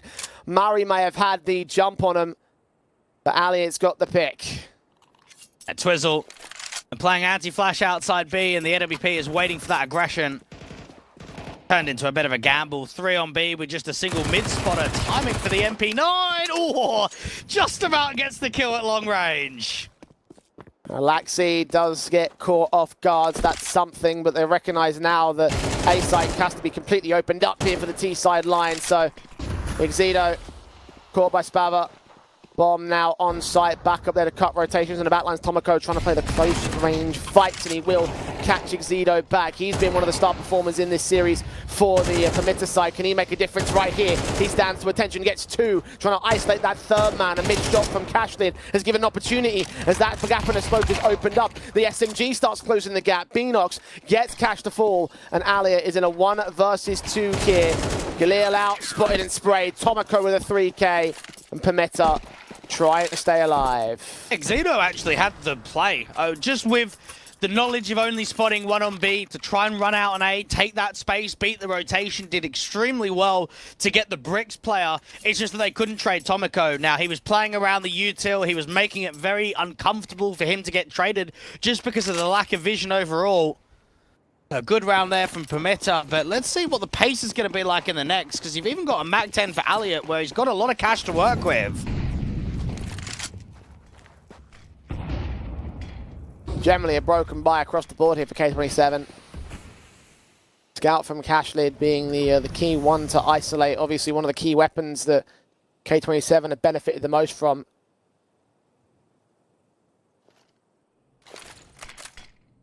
Three players, the core of individuals stacked up towards B main. Elliott's made his way around that smoke and mast has been caught off guard for it, so there's a start. Beanox flashed off, Tomoko with a kill. M4 trying to turn back, Tomoko doubles up.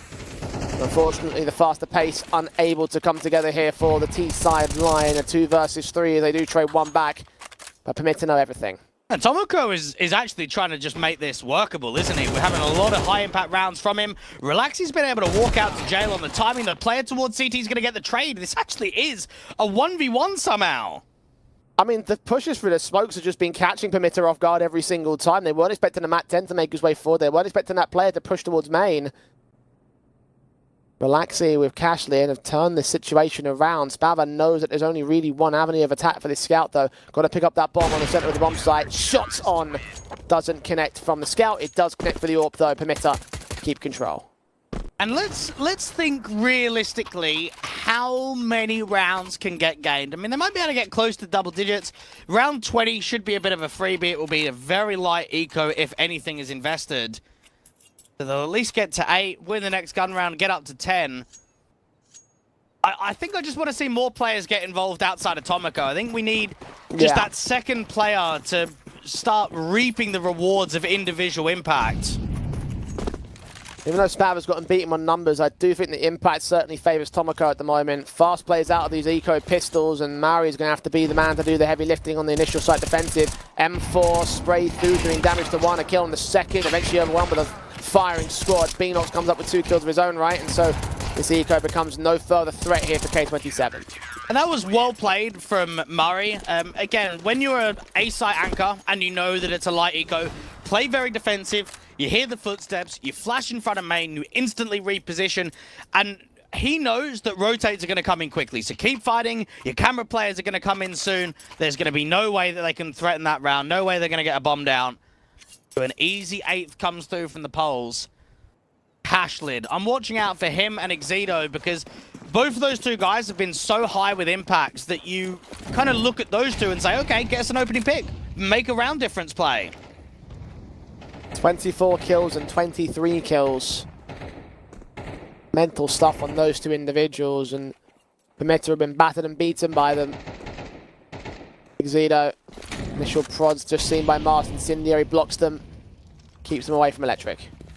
Looking to refrag in, timing though as he tries to get that smoke down. Exito actually hasn't caught him straight away, and the M4 has actually managed to get 2 with a teammate. Supported very well by Beanox and Tomoko, a 5-on-3 taken. And HE's down towards main, revealing nobody on the right-hand side peaks. They've heard footsteps coming in towards mid. Now they know that there must be some sort of action on towards Temple or Camera. Incendiary will stall them. Ali is going to get caught by tons of damage. 2 pieces of fire put up. Spava is caught by Cashlid, and the AWP gets passed off towards Elliot. 4-on-3 for Permitter now. A good positioning here from Mars, not abusing that window angle, instead hoping that they drop down. And if they do, he's going to get an easy kill against the T side. But if they don't, they'll escape towards mid. He just misses the timing on the bomb carrier, though. Start leaning. Take a directed fight. Got to win it. And exactly he does. Twizzle down. And Mars can put a molly out to the T-stairs as well, or instead just smoke it off. He's just blocking with util. This should be a save. Yep, get out towards spawn. Get out of there. Play with the push. Permitter pouncing back on K27. The match points, or the map points, have been reduced to just 3 now on the T-side line. The gap closing for the CT forces. Permitter starting to find a bit more rhythm behind them. Well, they've got to be fuming that they didn't trade Mars. I know that we're only watching it from his POV, but there is distraction being pulled. There are players fighting from outside of Electric down into the angle, but Mask is basically a lone person in the sense that he's got a smoke out, he's abused in the open, he doesn't have his rifle drawn. That should be an opening kill for the T's, and it just isn't. A round streak from Permitter that is putting a lot of emphasis on perhaps an overtime. K27. Look, they are starting to buckle under the pressure.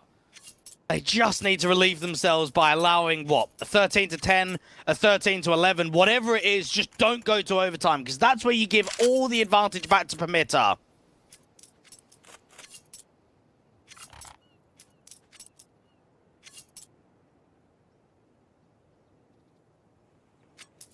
Tactical in the K27, their second in this series.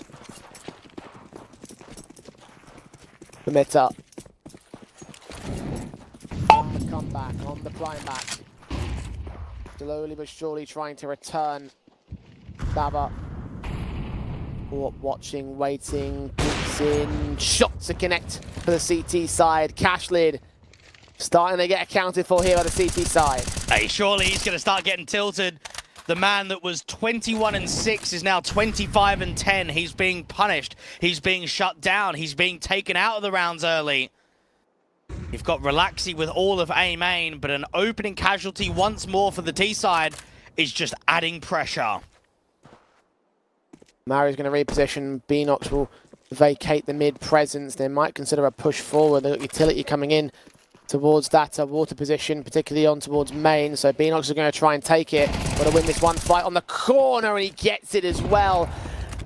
Relaxi got the first pop shot. Soft damage was done towards Beanox, but it's a 5-on-3, and the Incendiary suppressed as they have to make their way back towards Temple. Spava has got another decent kill. Refaces in from more T-side players' presence. Now makes their move on towards that B-bomb side, but Tomoko comes back with a very sick transfer of his spray. To the second head especially was wonderful stuff, and Pamita are really back in the game now. And Pamita are doing an excellent job of blocking util. Right there, A main smoke comes in, it siphons off that player for Beanox. It makes it an easy kill, and then as soon as they think, okay, let's try and come camera, HE comes out, Incendiary comes out, and it drives them into Temple because they can't go anywhere else. It drives them straight into the hands of the AWP and straight into the hands of Tomoko with the AK. 2 more rounds to make up. Fast execution after these pistols. Masters isn't ready for it. AK pulled out. Spava is there with help support as Relaxi can take one back out from the open. Spava's off. Now needs extra. Tomoko in the back lines. He gets caught. Relaxi takes him, but Alia gets caught by the AWP once again. Spava trying to do the kinds of things that Cashley was doing in the first half. 22 kills deep for him now. Maintaining control of the fast pacing that nearly caught Pamita off guard. Round 24 will decide whether we go to map 3 or go to overtime. The actual positions on the bomb site weren't set up for an anti-rush at all, so you could feel that the AK was getting some pressure, got caught off guard. Spava does incredibly well to try and back up Mask as best that he can. 12-11. We are still fighting on here for K27 to close. Gotta give respect to the tenacity of Pamita. 7 map points is what K27 had at one point. 6 of them burned. One more chance to close in regulation. Tomoko gets caught by Cashlid. That's an important start because they're going quick into this B-bomb site. Beanox trying to hold as they extend out towards the temple entrance. Xedo catches him. A 5-on-3. K27 continue to find player after player. And at the very last hurdle, it all comes undone for Pamita. Of course, it's Cashlid to get that opening pick. That first engage towards the backside player at Glyph of Tomoko. And this is a retake that just is impossible. Smokes missed, hindering the CT side more. They have to press, they have to go for it. As the AWP shot lands from Cashlid, it's the AWP of the CT side and a 1-on-5. Flash blinded, shot missed. Xedo closes and K27 are taking us to a third map. At 13-11, they have Anubis. It's a decent outcome in the end there for Pamita. It does make me again question the round 12 round, I should say, with the 1v3 that Cashlid have. If that just goes differently, if no one peeks and they wait for the smoke to clear, they probably do end up winning Anubis, right? Would we have liked to have seen K27 close earlier? Absolutely. When you're up 12-5, you feel like it's in the bag, you feel like it's basically yours. They got tested right to the end there. I honestly feel like the Pamita really gave their best game when they were on that back foot, when they realized, like, oh, actually, we might end up losing this one. Because I feel like you had a good point during the first few rounds when K27 were really, like, you know, up mid control in that first half. It's just like, it felt like Pamita were playing a style. It's like, let's just get this over and done with. And I think that cost them a lot more rounds than they really would have wanted it to, because they just played such a fast pace and tried to give them so little respect that actually ended up getting punished during that first initial streak. Yeah, I don't know if I'd agree with that. I think they just got caught off guard because they're doing wild stuff. Like, you just look at the amount of times they're just walking through smokes, right? That they're just having boosts up and counter boosting again. They're doing a lot of, I suppose, elements that just aren't usual, that just don't make sense. And that's actually what caught them off a lot in that first half. So, I don't know. They get Anubis, but just, I still don't think K27 have what it takes to upset an entire best of 3 and win out on the last map decider of Mirage. I mean, look, I would have had a little bit more convincing if they were unable to let that go down to a 13-11. Yeah. If they had closed out in 13-5 and didn't give Himita the chance to show what they just did, then perhaps I would be a bit more sort of like encouraged by it. But I think you are right about that. Maybe both things are true right here. I guess we'll find out. Mirage is one of the significant maps here. It is the 3rd map decider, and Himita will be walking in with a chip on their shoulder. We're back after the break to see who is going to the playoffs.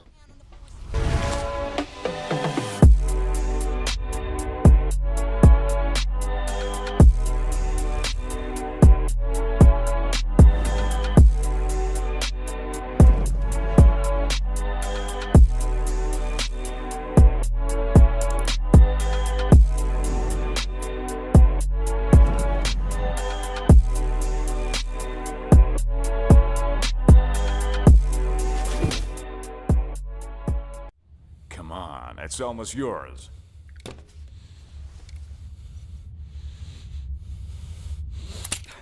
When are you gonna get another chance like this? Go ahead. Go ahead.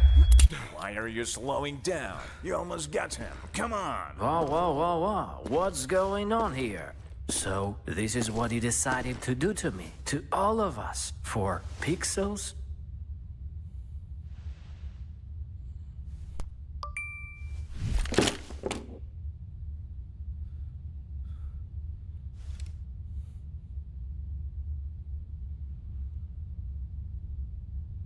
Fuck you and your Roland. Let's get out of here, bro. Have you seen how many scammers showed up?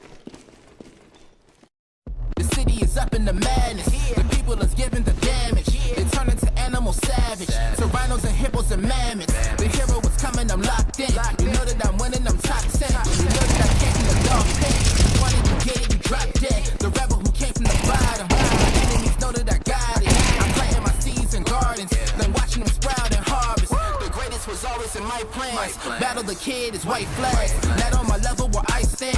Got it, I'm shooting a hot hand. Out of the gym, I was locked out. I failed, the kid was a dropout. I changed the game and it's up now. The city that need me is clear now.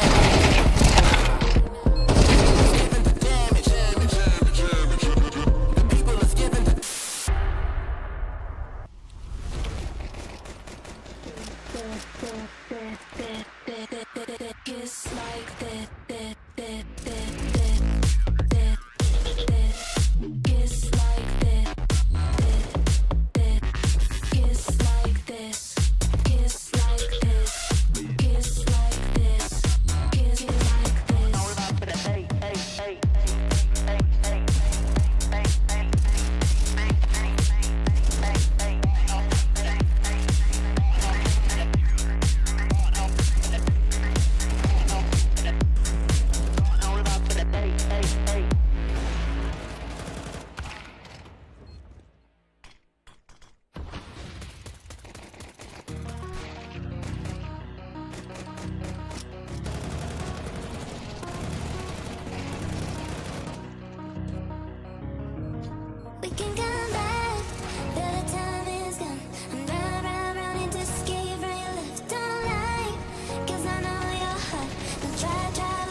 stop for the talking.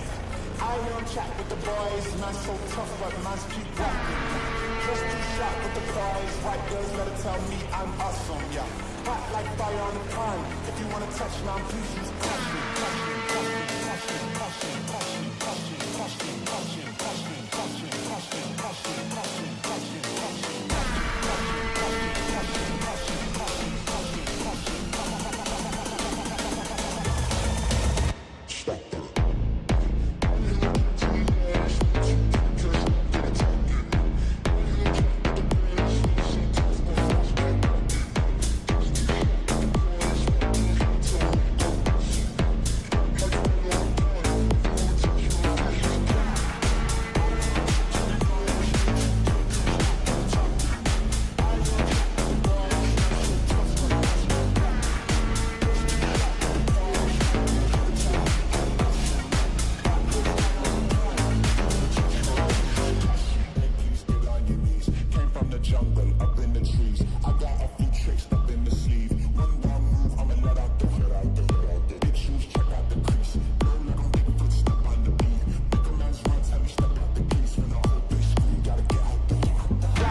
You look into your inventory and there's only...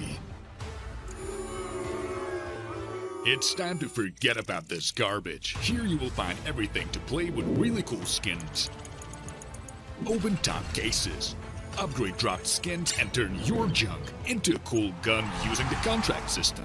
Every day, thousands of people upgrade their inventory with us. Hellcase.com. Look at yourself in a new way. The city is up in the madness. The people is giving the damage. They turn into animal savage. So rhinos and hippos and mammoths. The hero is coming, I'm locked in. You know that I'm winning, I'm top 10. You know that I came from the dog pen. You want it, you get it, you drop dead. The rebel who came from the bottom. My enemies know that I got it. I'm planting my seeds and gardens. Then watching them sprout and harvest. The greatest was always in my plans. Battle the kid is white flags. Not on my level where I stand. Got it, I'm shooting a hot hand. Out of the gym, I was locked out. I failed, the kid was a dropout. I changed the game and it's up now. The city, they need me, it's clear now.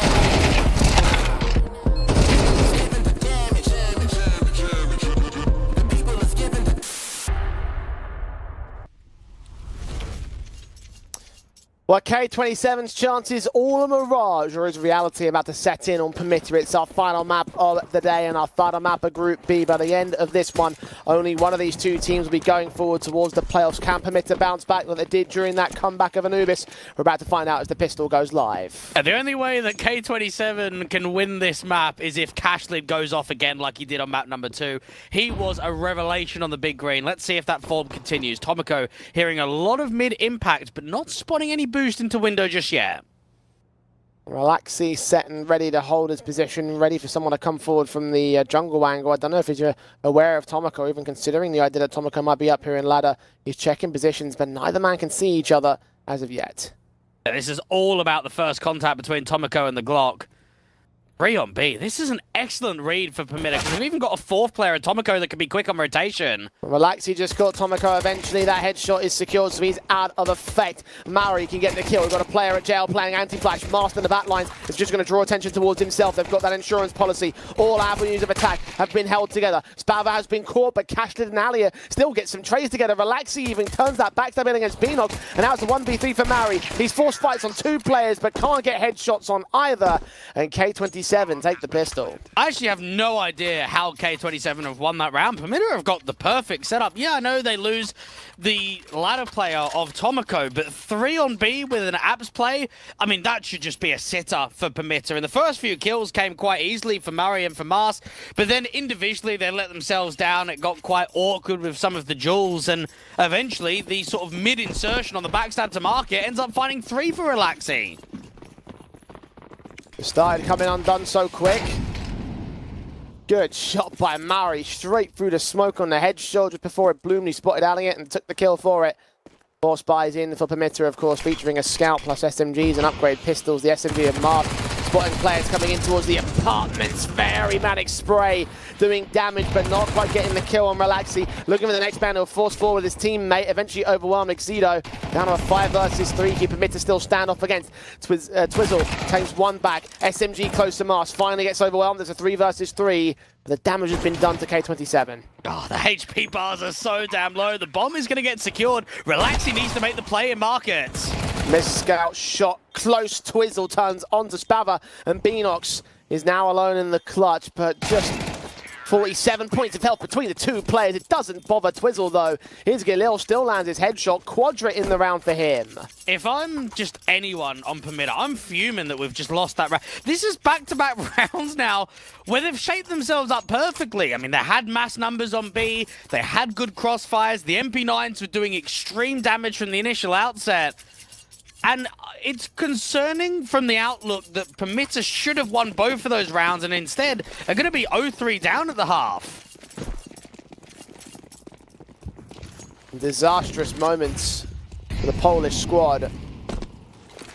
Elliot playing in mid against Spava. HE's down against damage done towards the man. Mask Steagle does spot players. One of the only few upgrades they have available in this kind of a round. Not much amount of a force by. Tomoko comes up good with the 5-7 to open up the kill counts. Twizzle again with the trades on this Galil. Triple up for him as the B site is completely overwhelmed. They've done it 3 rounds in a row. I wonder if they're going to do it 4 rounds in a row. They've not touched mids. They haven't touched A. Haven't even worked underpass. It has just been apps. K27 with that 3-0 start. Now, when we look at Mirage as just a map in the pool for Permitter, this is now the 18th time, or I should say the 17th time that they've picked it in a best of 3 in the last 3 months. They get another opportunity of playing it as a third map decider. They've played it, what, 32 times on HLTV, 18 wins, 14 losses. I actually think that the Mirage is better than their Ancient, better than their Nuke, better than their Vertigo. They've just got to show it in the decider.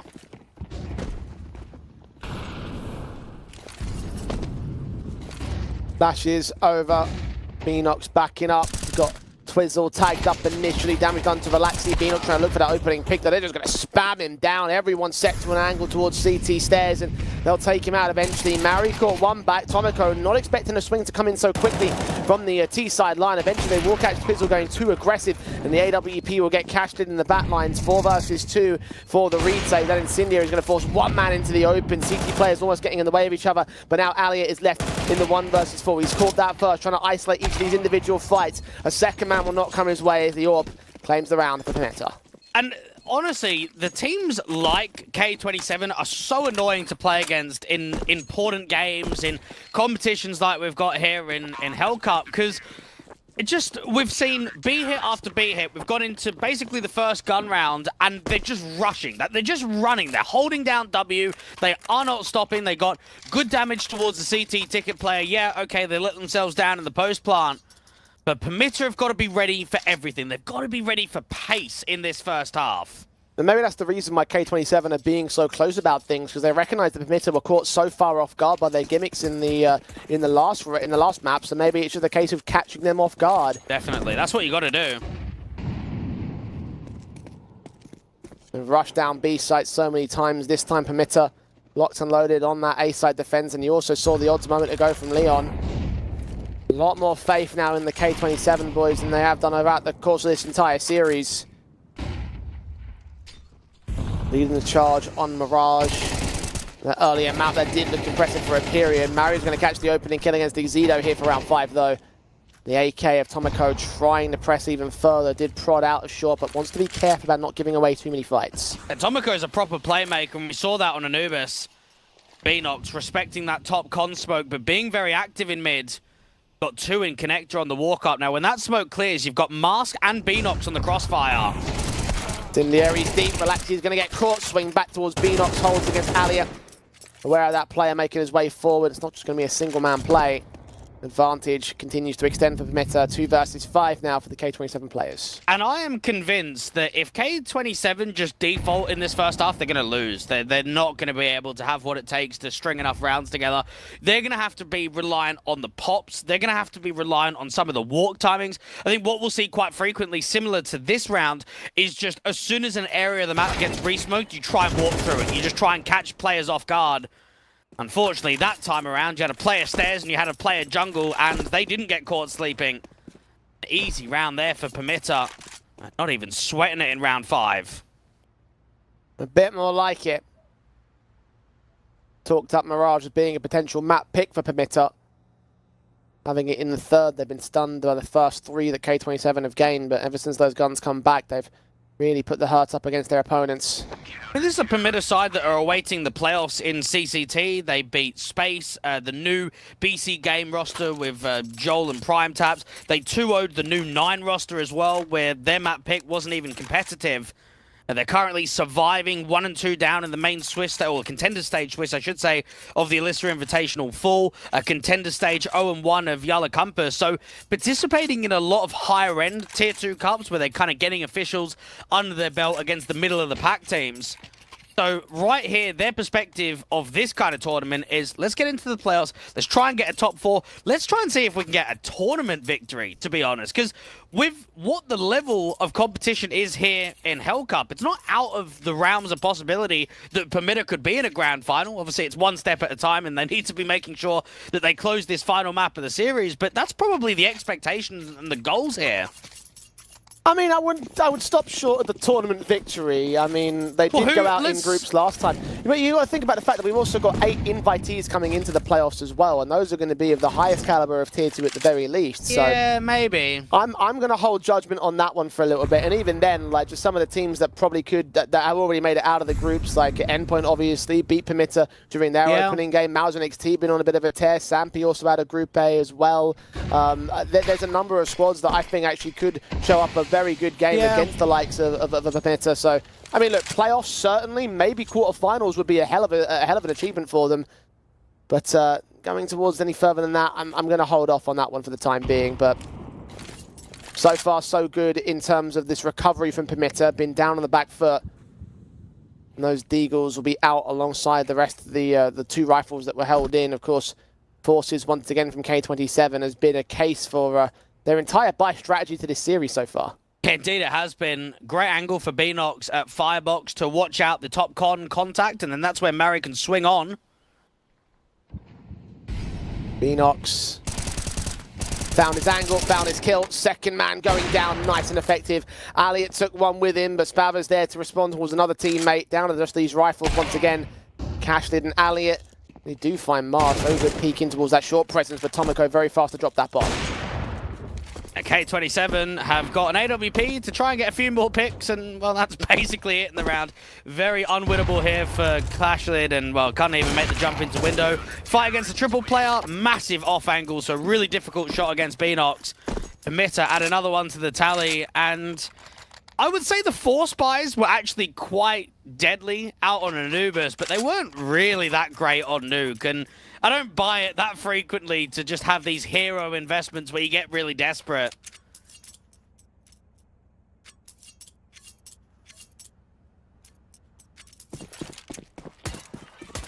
Permitter,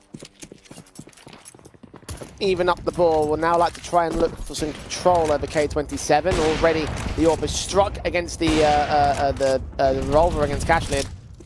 Gonna be loving that weapon when it comes to these buy rounds, these eco bases that K27 have to play from. Not working out for them, unfortunately. But I thought about it. Murray goes, let's just have the dig. Let's just have the dig. That's the thing, though, right? Like, you look at it and it's like, I don't know if he's looking at it going like, oh, that's a nice weapon, or WTF are you doing, boys? Yeah, it is wild. I think you extremely rarely see a revolver. I know JW doesn't mind it on time to time on eyeballers on ecos, but you might only see one every 3 months, and we've seen 2 in one best of 3.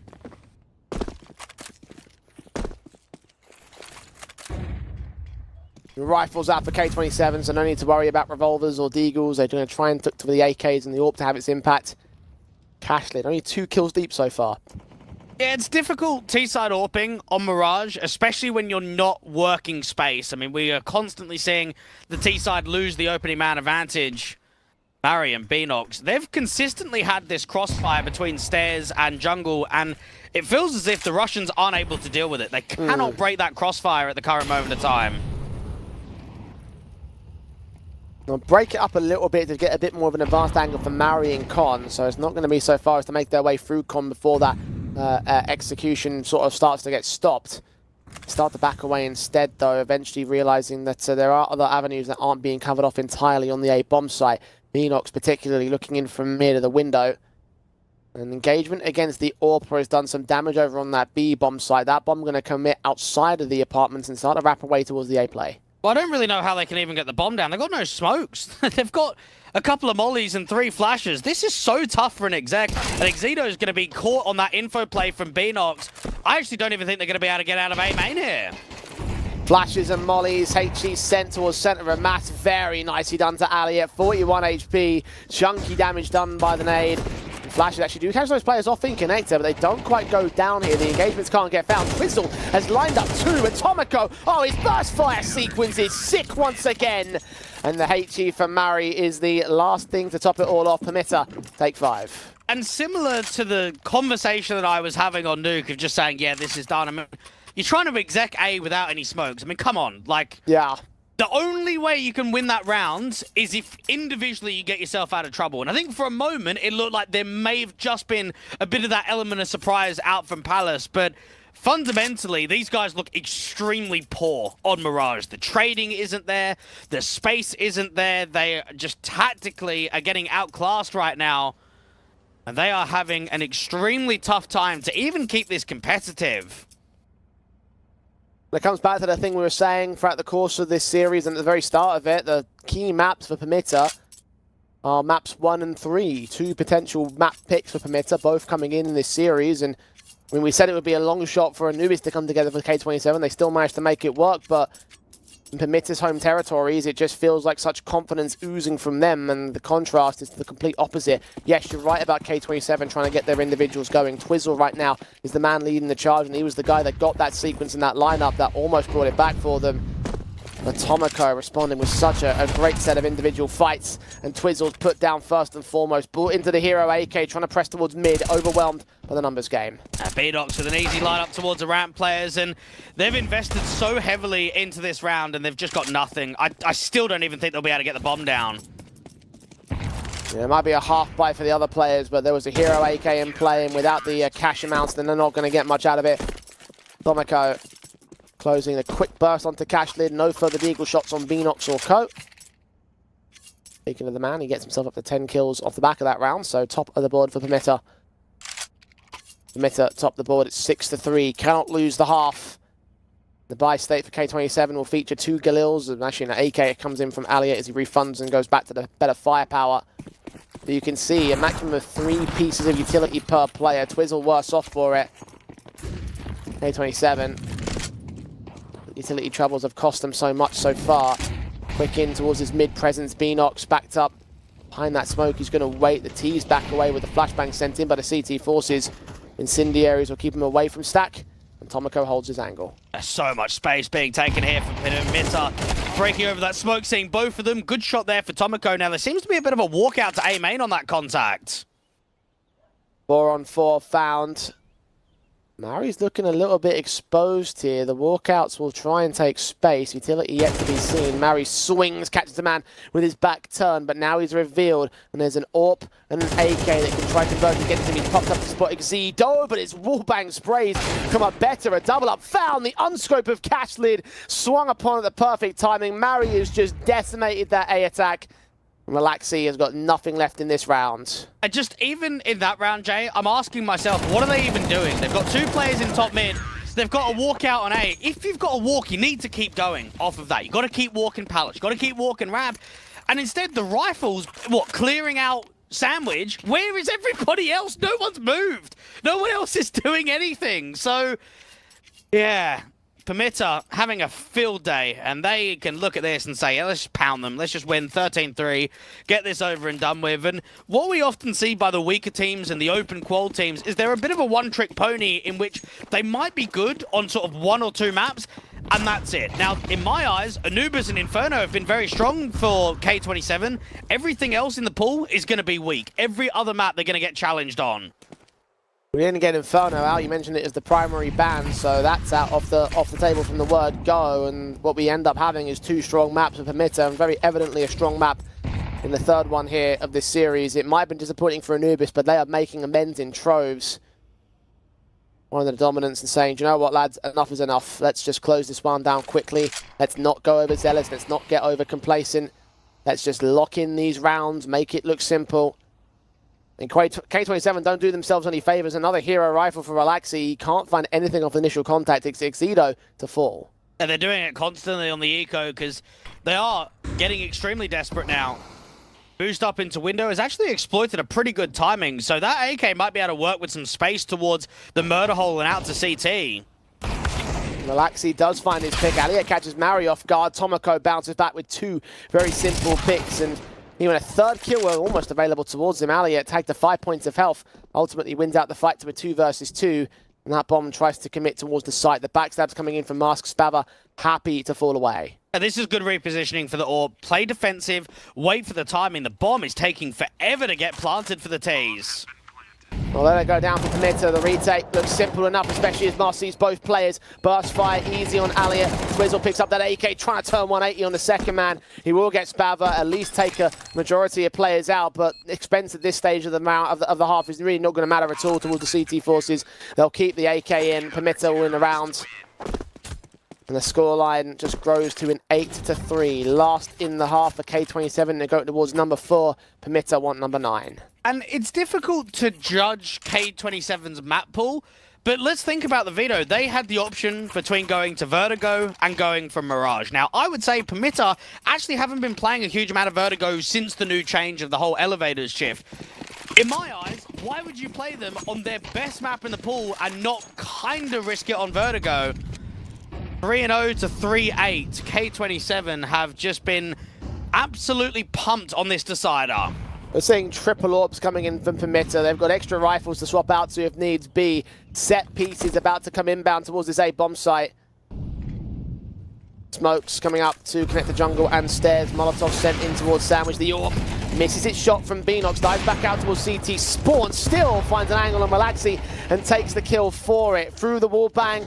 Brain splatter back at ramp, didn't spot the player in amongst that smoke. There's an insertion point that could work well for Exido. Indeed, he finds Tomoko, but Twizzle fell in the meantime, and Beanox's orb isn't done. He's reduced him to 2 players. HE is to do more damage, finding Castlid in the back lines, and Exido close range, surrounded by all sorts. Spavor is the man to close it out. It's a 9-3 half for Permitter. And Tomoko has been a bit of a hot prospect in the Polish scene for the last 12 months or so, playing on the Loski Gutos roster, AGO, Permitter 9, and then eventually finding himself on 9 Academy. Now, for me personally, Joe, I actually haven't casted him very much. I've only kind of watched his games.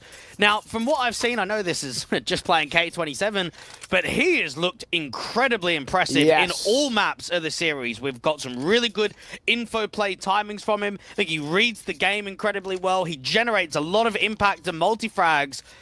So maybe keep eyes on Tomoko for just Permitter in general towards the tail end of the year. Coming into this map up, he was top of the board on the kill counts for Permitter, and top-rated player for Permitter as well off Nuke and Anubis. And in general, he's just had the most consistent game of anybody for this team. Looked impressive, felt impressive. And showing off his impressiveness, as maybe you could also show off your impressiveness by taking a bet at Leon.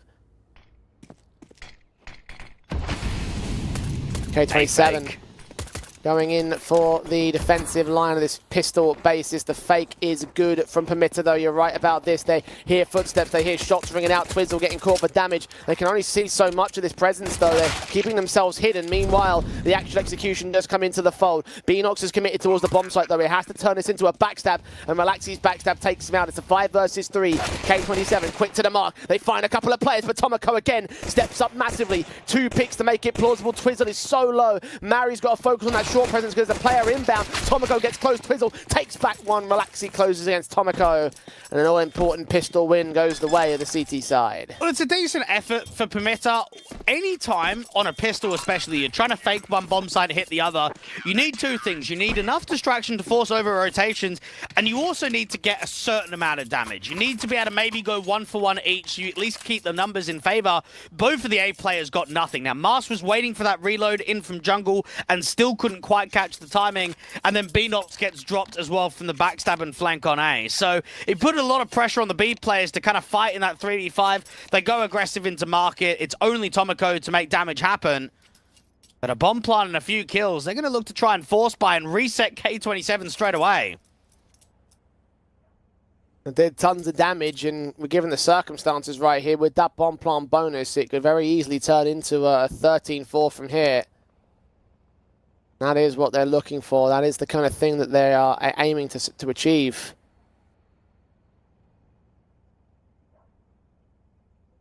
With 5 rounds to make up for K27, they've got at least the back pocket of the pistol win, and if they can shut down Permitter in this round, then the gap will close even further. I'd like to take this opportunity, Jay, to kind of reflect on the groups we've had so far. Haven't seen Group C play any games yet. 9 Pandas, Illumina, 9, and Into the Breach. I think that could be quite an entertaining group. Group D's actually only got 3 teams of 1 win, Young Ninjas and TSM. That TSM roster with the Danes are actually doing very well, especially in a contrast to how the previous international projects have been for that team. Mouse NXT and Sampi placing 1st and 2nd out in Group A. You are right about some of the invited teams coming into the playoffs. It'd be intriguing to see how many sort of big names we've got at the higher end of Tier 2 that's going to kind of fly their way through, try and go deep into the playoff bracket overall. Lots of intrigue about how the rest of this tournament can pan out. And in case you don't know, for any of the viewers, this is one of, I would say, the only tournament I know of that does some crowdfunding as well. Yeah. So we've got a set prize pool, and then the more cases that get opened, especially the Hell case, actual cases itself for the tournament, adds to the prize pool, and first place gets 25 grand plus 40% of the crowdfunding case. So makes it quite unique that you can go out on the site, you know, invest into the cases, see if you can get lucky, but also support the teams that are participating in the tournament. I believe the total prize pool is up to $47,000 at the moment. So it's made some decent progress. So feel free to support the Hellcup if you so desire. And I mean, maybe your favorite team can end up winning it. Maybe you're a Permitter fan watching this one thinking, oh, I'd love to give them a share. Yeah, maybe so. I mean, only top 8 gets prize money, and only top 4 has some of the set prize pool from 5 grand onwards. So you've got to go and be quite successful here in the Hellcup if you really want to try and reap the rewards of some prize money. Well, it would start by getting into the playoffs first and foremost, and that's what this match is all about for Permitter and K27. Permitter obviously still in the lead. Whether they can hold their nerve for that is something that K27 would like to test. Again, they have got that force buy in for the next round, and K27 have their own buys up. Got those 4 M4s for it, so it won't be an easy affair with these Tech 9s, but we have seen some crazier stuff so far, Dwag. Yeah, we have, and I'm sure Permitter would like to have a bit of revenge against Endpoint. Again, that opening game in the group was actually quite close. Took the opening map on Ancient 13-5, went down to Mirage as that decider, got to double digits, but wasn't able to close out. Now having that massive lead. I want to see what Tomoko is going to be like on the Galil, because he's had a fantastic series so far, and this is the kind of round where you look at a star player and say, right, make a difference. Make this the 10-4 that goes into an 11-4. With a force buy like this, he's the man you want in your rifle. Outside of ramp, they'll look to commit 3 smokes, part of the set piece. Counter smokes to the CT side, will try and block Mars from his mid flank, but he's going to press on anyway. Ali is caught by flashbangs. Further flashes coming in against the CT side. 4th and 5th players going to try and join the fray. Permitter have tried to stagger themselves as Mars gets that 1 kill. Cashlid will get 3 back on his M4. Beanox, a couple of trades to a 2 versus 2. Picking up an SMG, a rifle in the hands of Mars, sneaking around the smokes, unawares of where Relaxi exactly was, and Twizzle will still take the pick for it anyway. An expensive round for K27, for the force buy for Permitter did not get the success that they wanted. A Cashlid with 3 very impactful kills, because that timing is just so off. They basically start putting the AU down, and Mars just walks up on him, gone. No one's even holding for him. No one's even watching that position. It could have been a play for the in-game leader to do mass damage, but instead it was that 3K from Cashlid. I just want to see the AWP in his hands. I want him to be a difference maker for K27 in the very few rounds that they're probably going to have chances of in this second half. Was mowed through 3 more anti-eco picks. The M4 in his hands for the time being, doing work. Relaxi also there to deal with Mari. Mars taking 1 pick back. It was bomb lost to him, so the best thing he's going to do right now is take more rifles out of the hands of the CT side. Even a second kill actually would impact the economy state. He's unable to hit that kill shot. Eventually Relaxi will close out against him. And minusing those 6 frags we've seen in the last couple of rounds, which were anti-eco, anti-force buy rounds, Cashlid hasn't exactly had the same mind-blowing performance we saw from that previous map-up. So you're right in terms of seeing the AWP in his hands. Is where he did his best work over on Anubis, but has to settle for the M4 for the time being. Cash just isn't there. Same story for Permitter, who get their first rifle round of the half. Now, I want to see some gimmickness here for K27 on maybe a double underpass play, an aggro play into Palace, movement towards A-ramp. They just need to be on the front foot. They've got to be catching Permitter off guard. A little bit of utility sent towards mid. Another set piece for Permitter. And almost no one on A. Everyone is drawn to mid right now for the CTs. They executed now, then they would have locked him out of the bomb site. Instead, these smokes will come in, and Elliot will still have an angle before they start to bloom.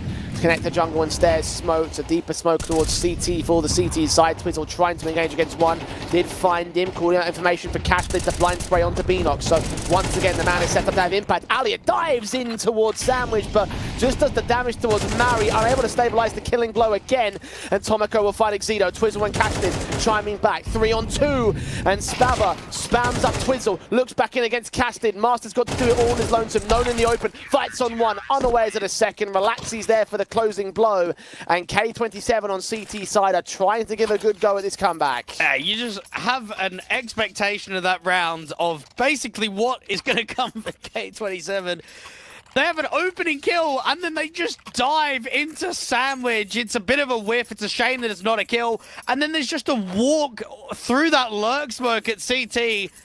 Madness from the CTs. Another round of just pure question marks, but enough to be able to work the round in itself. Permitter go up for the half buy, and it's still a decent amount of investment to get the AK out for the in-game leader, I should say, of Mars. Mac 10 on Tomoko, Galil for Beanox. Two top guys in the server for Permitter. K27 have started to turn up the heat. Cashlid is now on the AWP. Massive bolstered confidence. Now can he shine like a star? Can he once again draw K27 up into control, up into the lead? In this round, there's a half buy around the hero AK, so it won't fully reset Permitter. It would go a long way. Cashlid smoking off A ramp, but scoped in just in case someone tried to peek before the smoke blooms. Looking down to Con, still yet to be a contact. Finally seen Cashlin.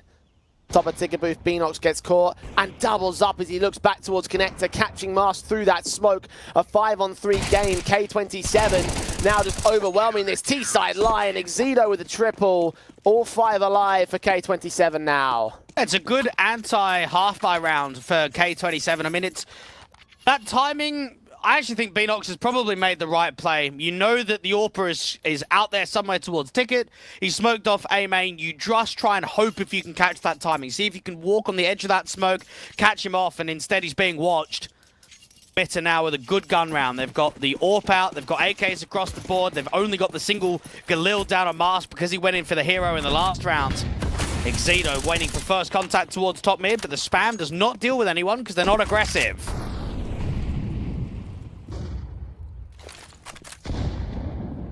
Incendiary set smokes back down from Exito to stop any progress in Connector. Permitter focused on the mid defaults. Bavazorp, highlight weapon for the T side. The Galil on Master, who hero brought into the AK in the previous round, didn't get much for it. AKs on everybody else. Permitter, slow approach to this round, trying to catch off the K27 side. The info play into ramp could actually be very successful for Elliot. All about how far he overextends and whether he gets a contact against Beanox. The AWP strikes again, but the info play in A gets denied. Beanox taking Elliot down 4 versus 4, at least keeping us an even stance. Twizzle smoke off towards one of the side pillars. Mast continuing to be contacted against by Relaxi. Can't quite get the frag against him. He falls back. Tomoko starts to make his move in as the bomb also starts moving up to Apps. 2 players on defensive as Twizzle goes down. Mars doesn't know about the Van player just yet, but Relaxi needs to find both of these kills. He gets that first. Rotations in from Market get 1. The AWP gets the trade back. Swing back on the Galil, hiring a player as the CT side. Molotov's back. Someone's got to go back into Apps for the bomb. Spava tried to have a flick, but couldn't gain it. Mast turns it back now to a clutchable win. Cashlid, his AWP, knows exactly where the man is in the apartments. And Mast knows that he's a compromised entity trying to make this AWP baited, trying to let him give up the ghost. A shot does not ring out. 10 seconds. Oh, and finally Cashlid gets his chance. He capitalizes upon it. And K27 with 6 on the trot have equalized the Permitter. Cashlid is proper performing now. He is having very high impact rounds with that AWP. He had the opening kill and he had the one to close down the 1v1.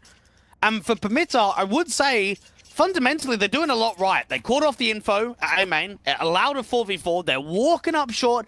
Tomoko gets out there in a really good position, bit of an off angle, gets one of the B players, but they struggle to deal with the Van entity. There's a bit of a multi that comes in, and then, let's be real, what is Exito even doing? I mean, he's just literally in the middle of the bomb site. He's not hiding, he's not jiggling, he's not playing off of a contact, he's just standing in the open. So when the AWP misses, it's just tilt. It's just mental gone for Permitter, because K27 are just doing random stuff right now.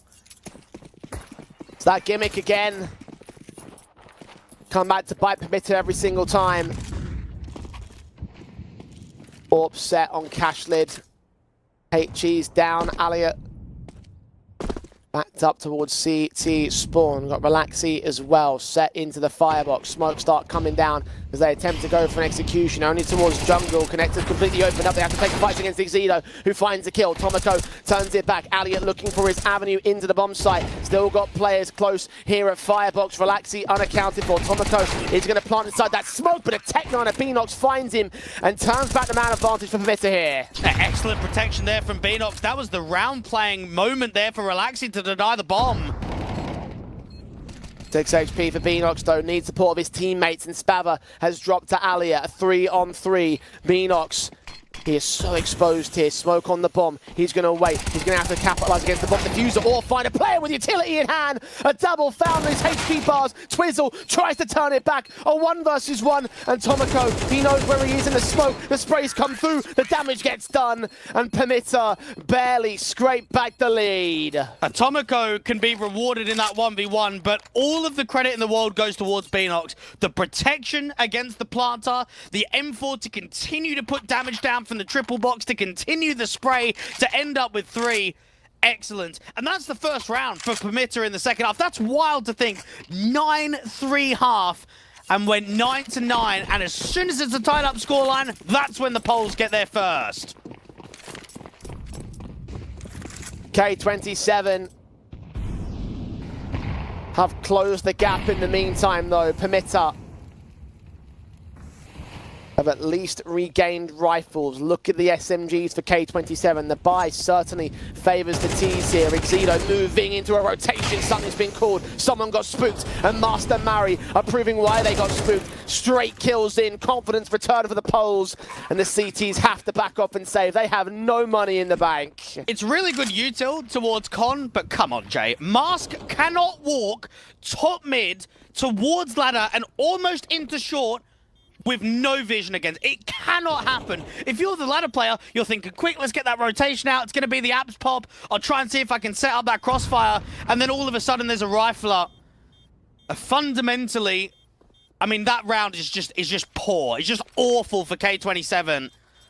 And that's where I think Permitter's going to have the edge. It's just on the fundamentals. And that is not the round to lose as well. Just when pressure started kicking in. Been this entire game, hasn't it? Fundamentals versus gimmicks. Permitter favourites for the fundamentals. K27 making this competitive by way of the gimmicks. Third and final tactical has been called in for them. They have those 3 guns from the previous round, but $1,900 a lost bonus spin to the banks for this one. I think they should buy. If they save, they're just over. Twizzle's bought Julies. Elliot, Cashlid, and Exito do not need to invest. M4 in the AWP especially. Cashlid slowing down quite a significant amount. Been a while since we've seen a pick out of him. And this is a massive mistake in my eyes. You're down 2 rounds, you're up against series point, and you've got an M4 and an AWP to play with. How are you not buying? I do not know. This is massive question marks for a team that's loved to force, for a team that's loved the aggressive buys. I actually think that this is a huge mistake to not buy here. I'm with you there. Because they've caught Permitter so off guard so many times. This is an occasion where they're going to have to let number 12 go by all accounts, unless these 3 guys with the automatics can somehow, some way, steal just a miracle round away from the Permitter side. Like, it just it just doesn't feel possible or likely. The only way it happens is if Cashlid or Exito get an opener and they gamble stack correctly. That's basically the only opportunity you have.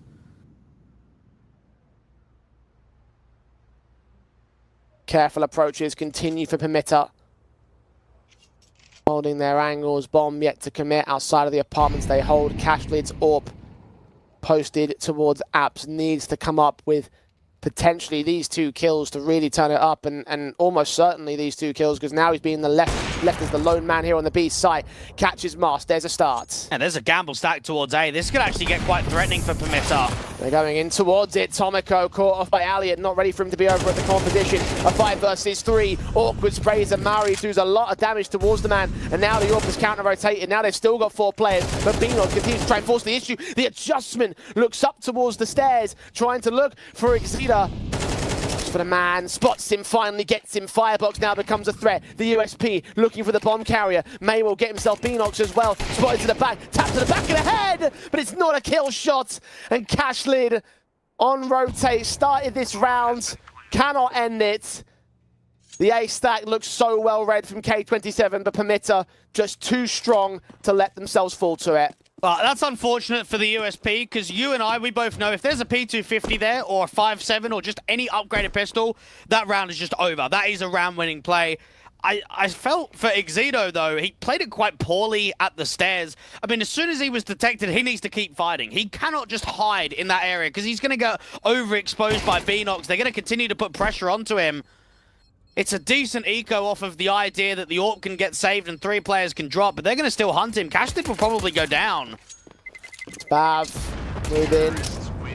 USP actually does get the 3rd kill, so Cashlid is just continuing to fire off on all cylinders as best as he can, keep that AWP as protected as possible. Permitter, however, will not be sweating the casualties they took. They have got money to buy into this round. Chance to end it all off. At least K27 have that AWP in for this round, but you can see the lack of kits on 3 players, the lack of utility on 2. This is going to be a rough attempt. And it's been so streak heavy. The 3 in a row for K27, the 9 in a row that Permitter was able to find, the 6 in a row to start off the second half. We haven't had that back and forth. It has been streaks for both teams. Cashlid aggressive with the AWP for the opener, and he gets it towards Mars. Murray does not even want to attempt the wide swing for the trades. He knows how much of a threat he's been over the course of this series. Second map, of course, one of the stars that allowed Anubis to be as one-sided as it was initially. And in this second half, the key reason why K27 has started to step up, bringing the comeback 22 deep. With that kill on Mast and all. 5 on 4 for K27. No trades foul by Permitter yet. Exito just jiggling on that contact against Tomiko, and you know that Tomiko is keen for this fight in mid. Been so consistent with his fragging potential. Can he turn it into success in this round, though? 3 T-side players up towards the B execution. Tomiko hearing rotations of his own right. That Molotov might pull attention back from Cashlid, but no, Cashlid decides to continue to commit towards this B bomb site. Swing towards mid for Tomiko. He gets that kill. Does that draw attention away? Apparently not. Twizzle can hear him coming. That AK better be ready for this, and no, he's not. Cashlid strikes. Meanwhile, towards the B execution, the bomb is on site. M4 using a very awkward angle, but it works out for Relaxi as Twizzle also comes in with support from mid. Permitter locked out of this round. K27 with 1 out of 3. And you're actually seeing the slight ramifications that AWP save had of looking for those exits right at the end. Just dropping those last couple of players with the USP. We are looking at a round 23 buy where it's actually not even fantastic. Money in the reserve is very light. They're only working 2,400 loss bonus. If you are Permitter, you want to close here. You do not want to allow it to go to round 24, because then at that point, you're probably working with Galil armor, AK low util. K27 have Cashlid to thank once more for just posting and allowing continuous impact with that AWP. 23 is his kill count. Permitter.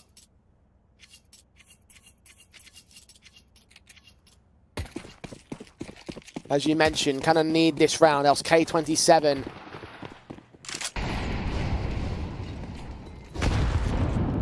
find themselves within touching distance of the overtime.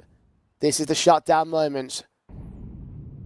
Permitter, much like K27 in the last map up, have had control for the majority of the game, but their opponents are bringing in this comeback. They are closing in on a massive opportunity, and they run right into Cashlid as he just gets the shot on Tomoko. Beanox burns from Exedo's Molotov. He did take Elliot with him, though, so it's a 4 versus 3 still for K27. Those HGs trying to catch more damage, but Permitter are forced to apply the brakes. They need to try and fight against the Orpha and take that space into Con. The Molly's just going to get smoked off, and they have not been able to catch the Con player as it's a defensive line being held.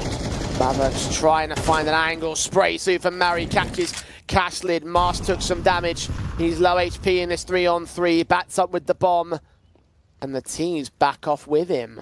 And they are just freezing up here now. They've got plenty of time to work with to bait in a mistake, bait in a bit of an info play. And this is where K27 starts second-guessing themselves. Have they gone back towards spawn? Are they taking top mid? Where are they right now? That flashbang continues to indicate the A execution. At least the CT players backed off a bit, so Twizzle won't have directive line of sight. Exedo, however, flashbang against him, turned away from. They don't look to strike towards him. Lineup right there, available for 2 players. And Master Spavor may have given up the ghost here. Bomb in the open. Mary is caught off a trade. Needs to isolate the next 2 fights back towards short. Relaxi has the range game. And he has his accuracy held together. Exedo becomes the hero this time with his triple. K27 will press to round 24. And this is just the worst buy state for Permitter. They would have loved that cash injection, that extra 600 for the bomb plant, but not to be Exedo. He's been quiet on Mirage. I thought he was an absolute gun rifler on Anubis, really pushed themselves to that map point first. Now that round, though, he redeems himself on a massive one. K27 know that the buy can't be good, know that the economy is going to be a struggle. So push this to overtime. Do not allow it to end in regulation.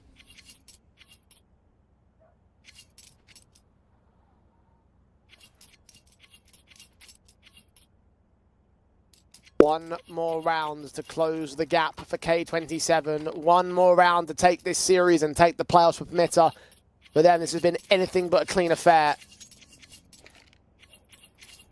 Nuke felt like it was going to set the pace for the Poles. Anubis felt like it was going to change the pace for K27. And the starting half of Permitter felt like they were done before the second half had even gotten going.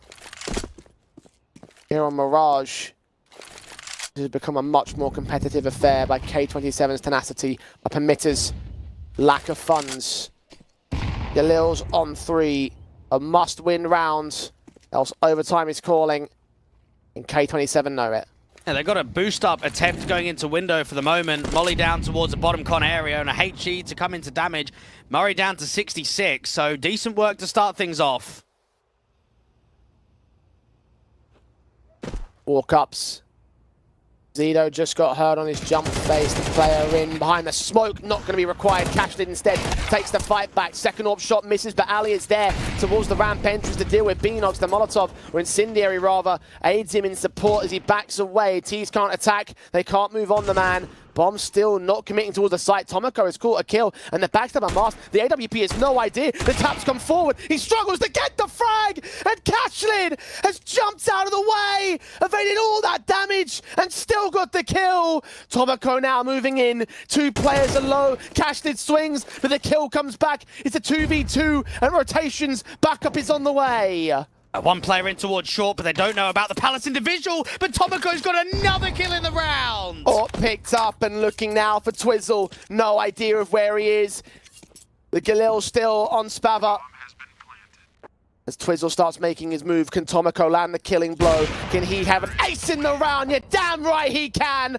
Recovery for Permitter as they take the series. At 13-11, it wasn't easy. At 2-1, K27 gave him a test, but they will find themselves the poles in the playoffs. Tomoko showed up that Mars may have just whiffed it ever so slightly with the Tech 9, but no, we're not going to lose the round. We're not going to go to regulation. That's a banger of a round to come through from Tomoko. And I suppose for K27, it's similar to the notion we had prior to the game. They have been giving fights to teams in this group. They took Endpoint to 24 rounds. They beat Gun 5-2-0.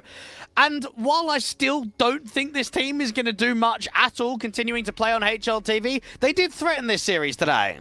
No, I think you're right about that. I mean, I think that it was all really down to gimmicks and catching Pimitta off guard. And that was really the key sort of like standout points for a team like K27. And unfortunately, that's just not enough to get a cohesive team in the Tier 2 space. Pimitta had the fundamentals. They had guys like Tomoko being shockingly consistent throughout this best of 3. And even though we had stars like Cashley showing up the most of the impact, I think, throughout the course of this series, the fact that he wasn't able to get going during the starting half there enabled that lead to come forward for Pimitta on Mirage. And that really is the difference, right? You are going to have gimmick players that do well in terms of keeping it close, even taking the dominant force over on that Anubis. But ultimately, when it comes to closing elements, Pimitta had that.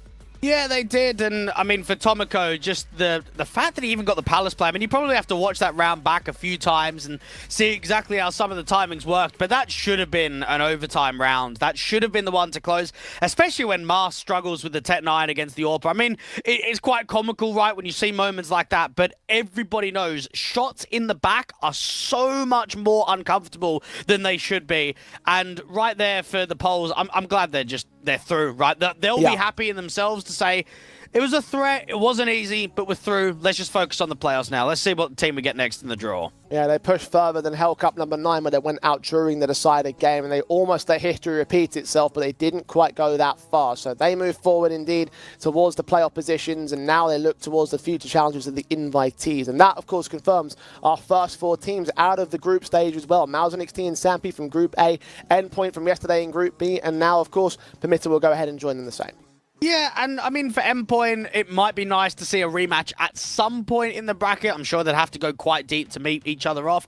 I would say the obvious favourite between those 4 is probably Mouse NXT, but let's see what the next groups are going to be like, especially with Group C. I think you got some intriguing teams. I want to see what TSM is going to be made of. I want to keep seeing what Into the Breach are going to be like as well. So yeah, just watch out for Group C and Group D. Yeah, well, Group C starts tomorrow. Same time, same place as per standard, where 9 Pandas take on Illumina and 9 take on Into the Breach for their opening game. So a little bit to look forward to. You might get to see that ITB squad and how well they'll do against another new build project. So a battle of the new builds, if you will, in tomorrow's matches. But that's all for tomorrow. For today, that is all we have for you. Quite a hell of a lot served up in one best of 3, but K27 definitely wanted to show the world that they had something behind them. They might not be successful, but let's see how whether we'll see any more of them in the near future. For now, we will be seeing more Pimitta as we head off for the day here in Hellcup number 10. Join us tomorrow for Group C. For Group B, that's all. Take care. Bye.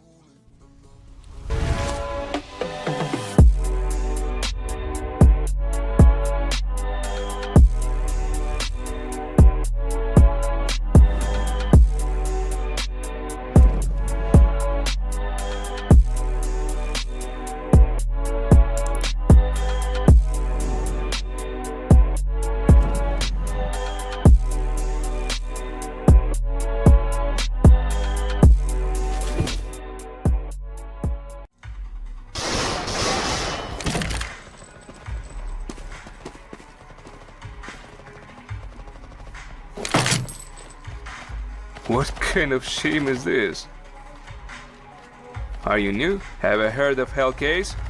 Best cases in the world. Book a rookie and me. Don't be shy, come on. Haha, newcomers are lucky today, huh? Hell Case, the best cases.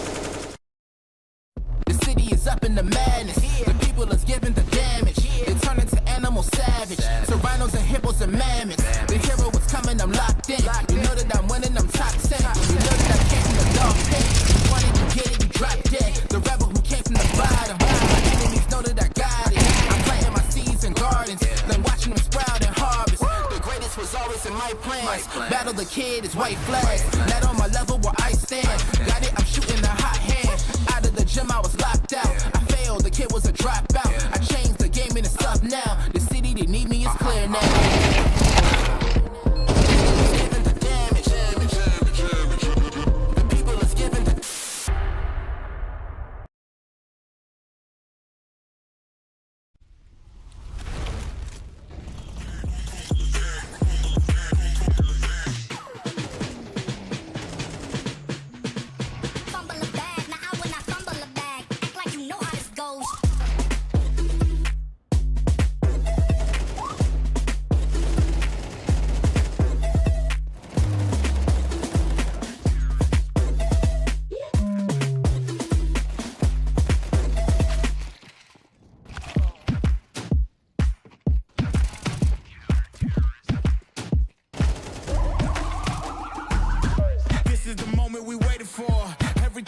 is right here. We gon' give them what they came for. We gon' take it up from last year. Shoot 'em my shot, boy, I'm long range. Me and the team on the same thing. Stayed down, never switched up. Only thing changed was the game. I'm in the zone now. Nothing can change what we on now. When I pull up, know it's going down. Foot on the gas, ain't no slowing down. Aiming for greatness, no settling. Kick down the doors, they won't let me in. Taking no L's, yeah, I gotta win. Watch me kick down the doors, they won't let me in. Who running the game now? Foot on the gas, can slow down. No, my team, we holding it down. We know we running it now. Watch the game change. Watch the game change. Watch the game change. Watch the game change, yeah.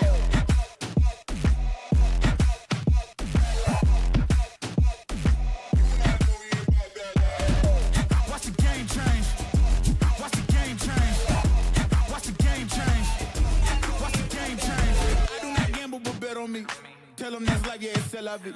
I'm taking a shot for my enemies. I can't waste no more time on my energy. I know they know I got it on lock. Go against me, that's a long shot. Cause I'm counting wins all around the clock. Never doubt me, boy, I don't stop. Who do you feel when they make you the monster? I am not scared of none of you imposters. Taking the lead now while they watching. Think you should leave now while the option. Taking no L's, yeah, I gotta win. Watch me kick down the doors, they won't let me in. We're running the game now. Foot on the gas, can slow down. No, my team, we holding it down. We know we running it now. Watch the game change. Watch the game change. Watch the game change. Watch the game change, yeah.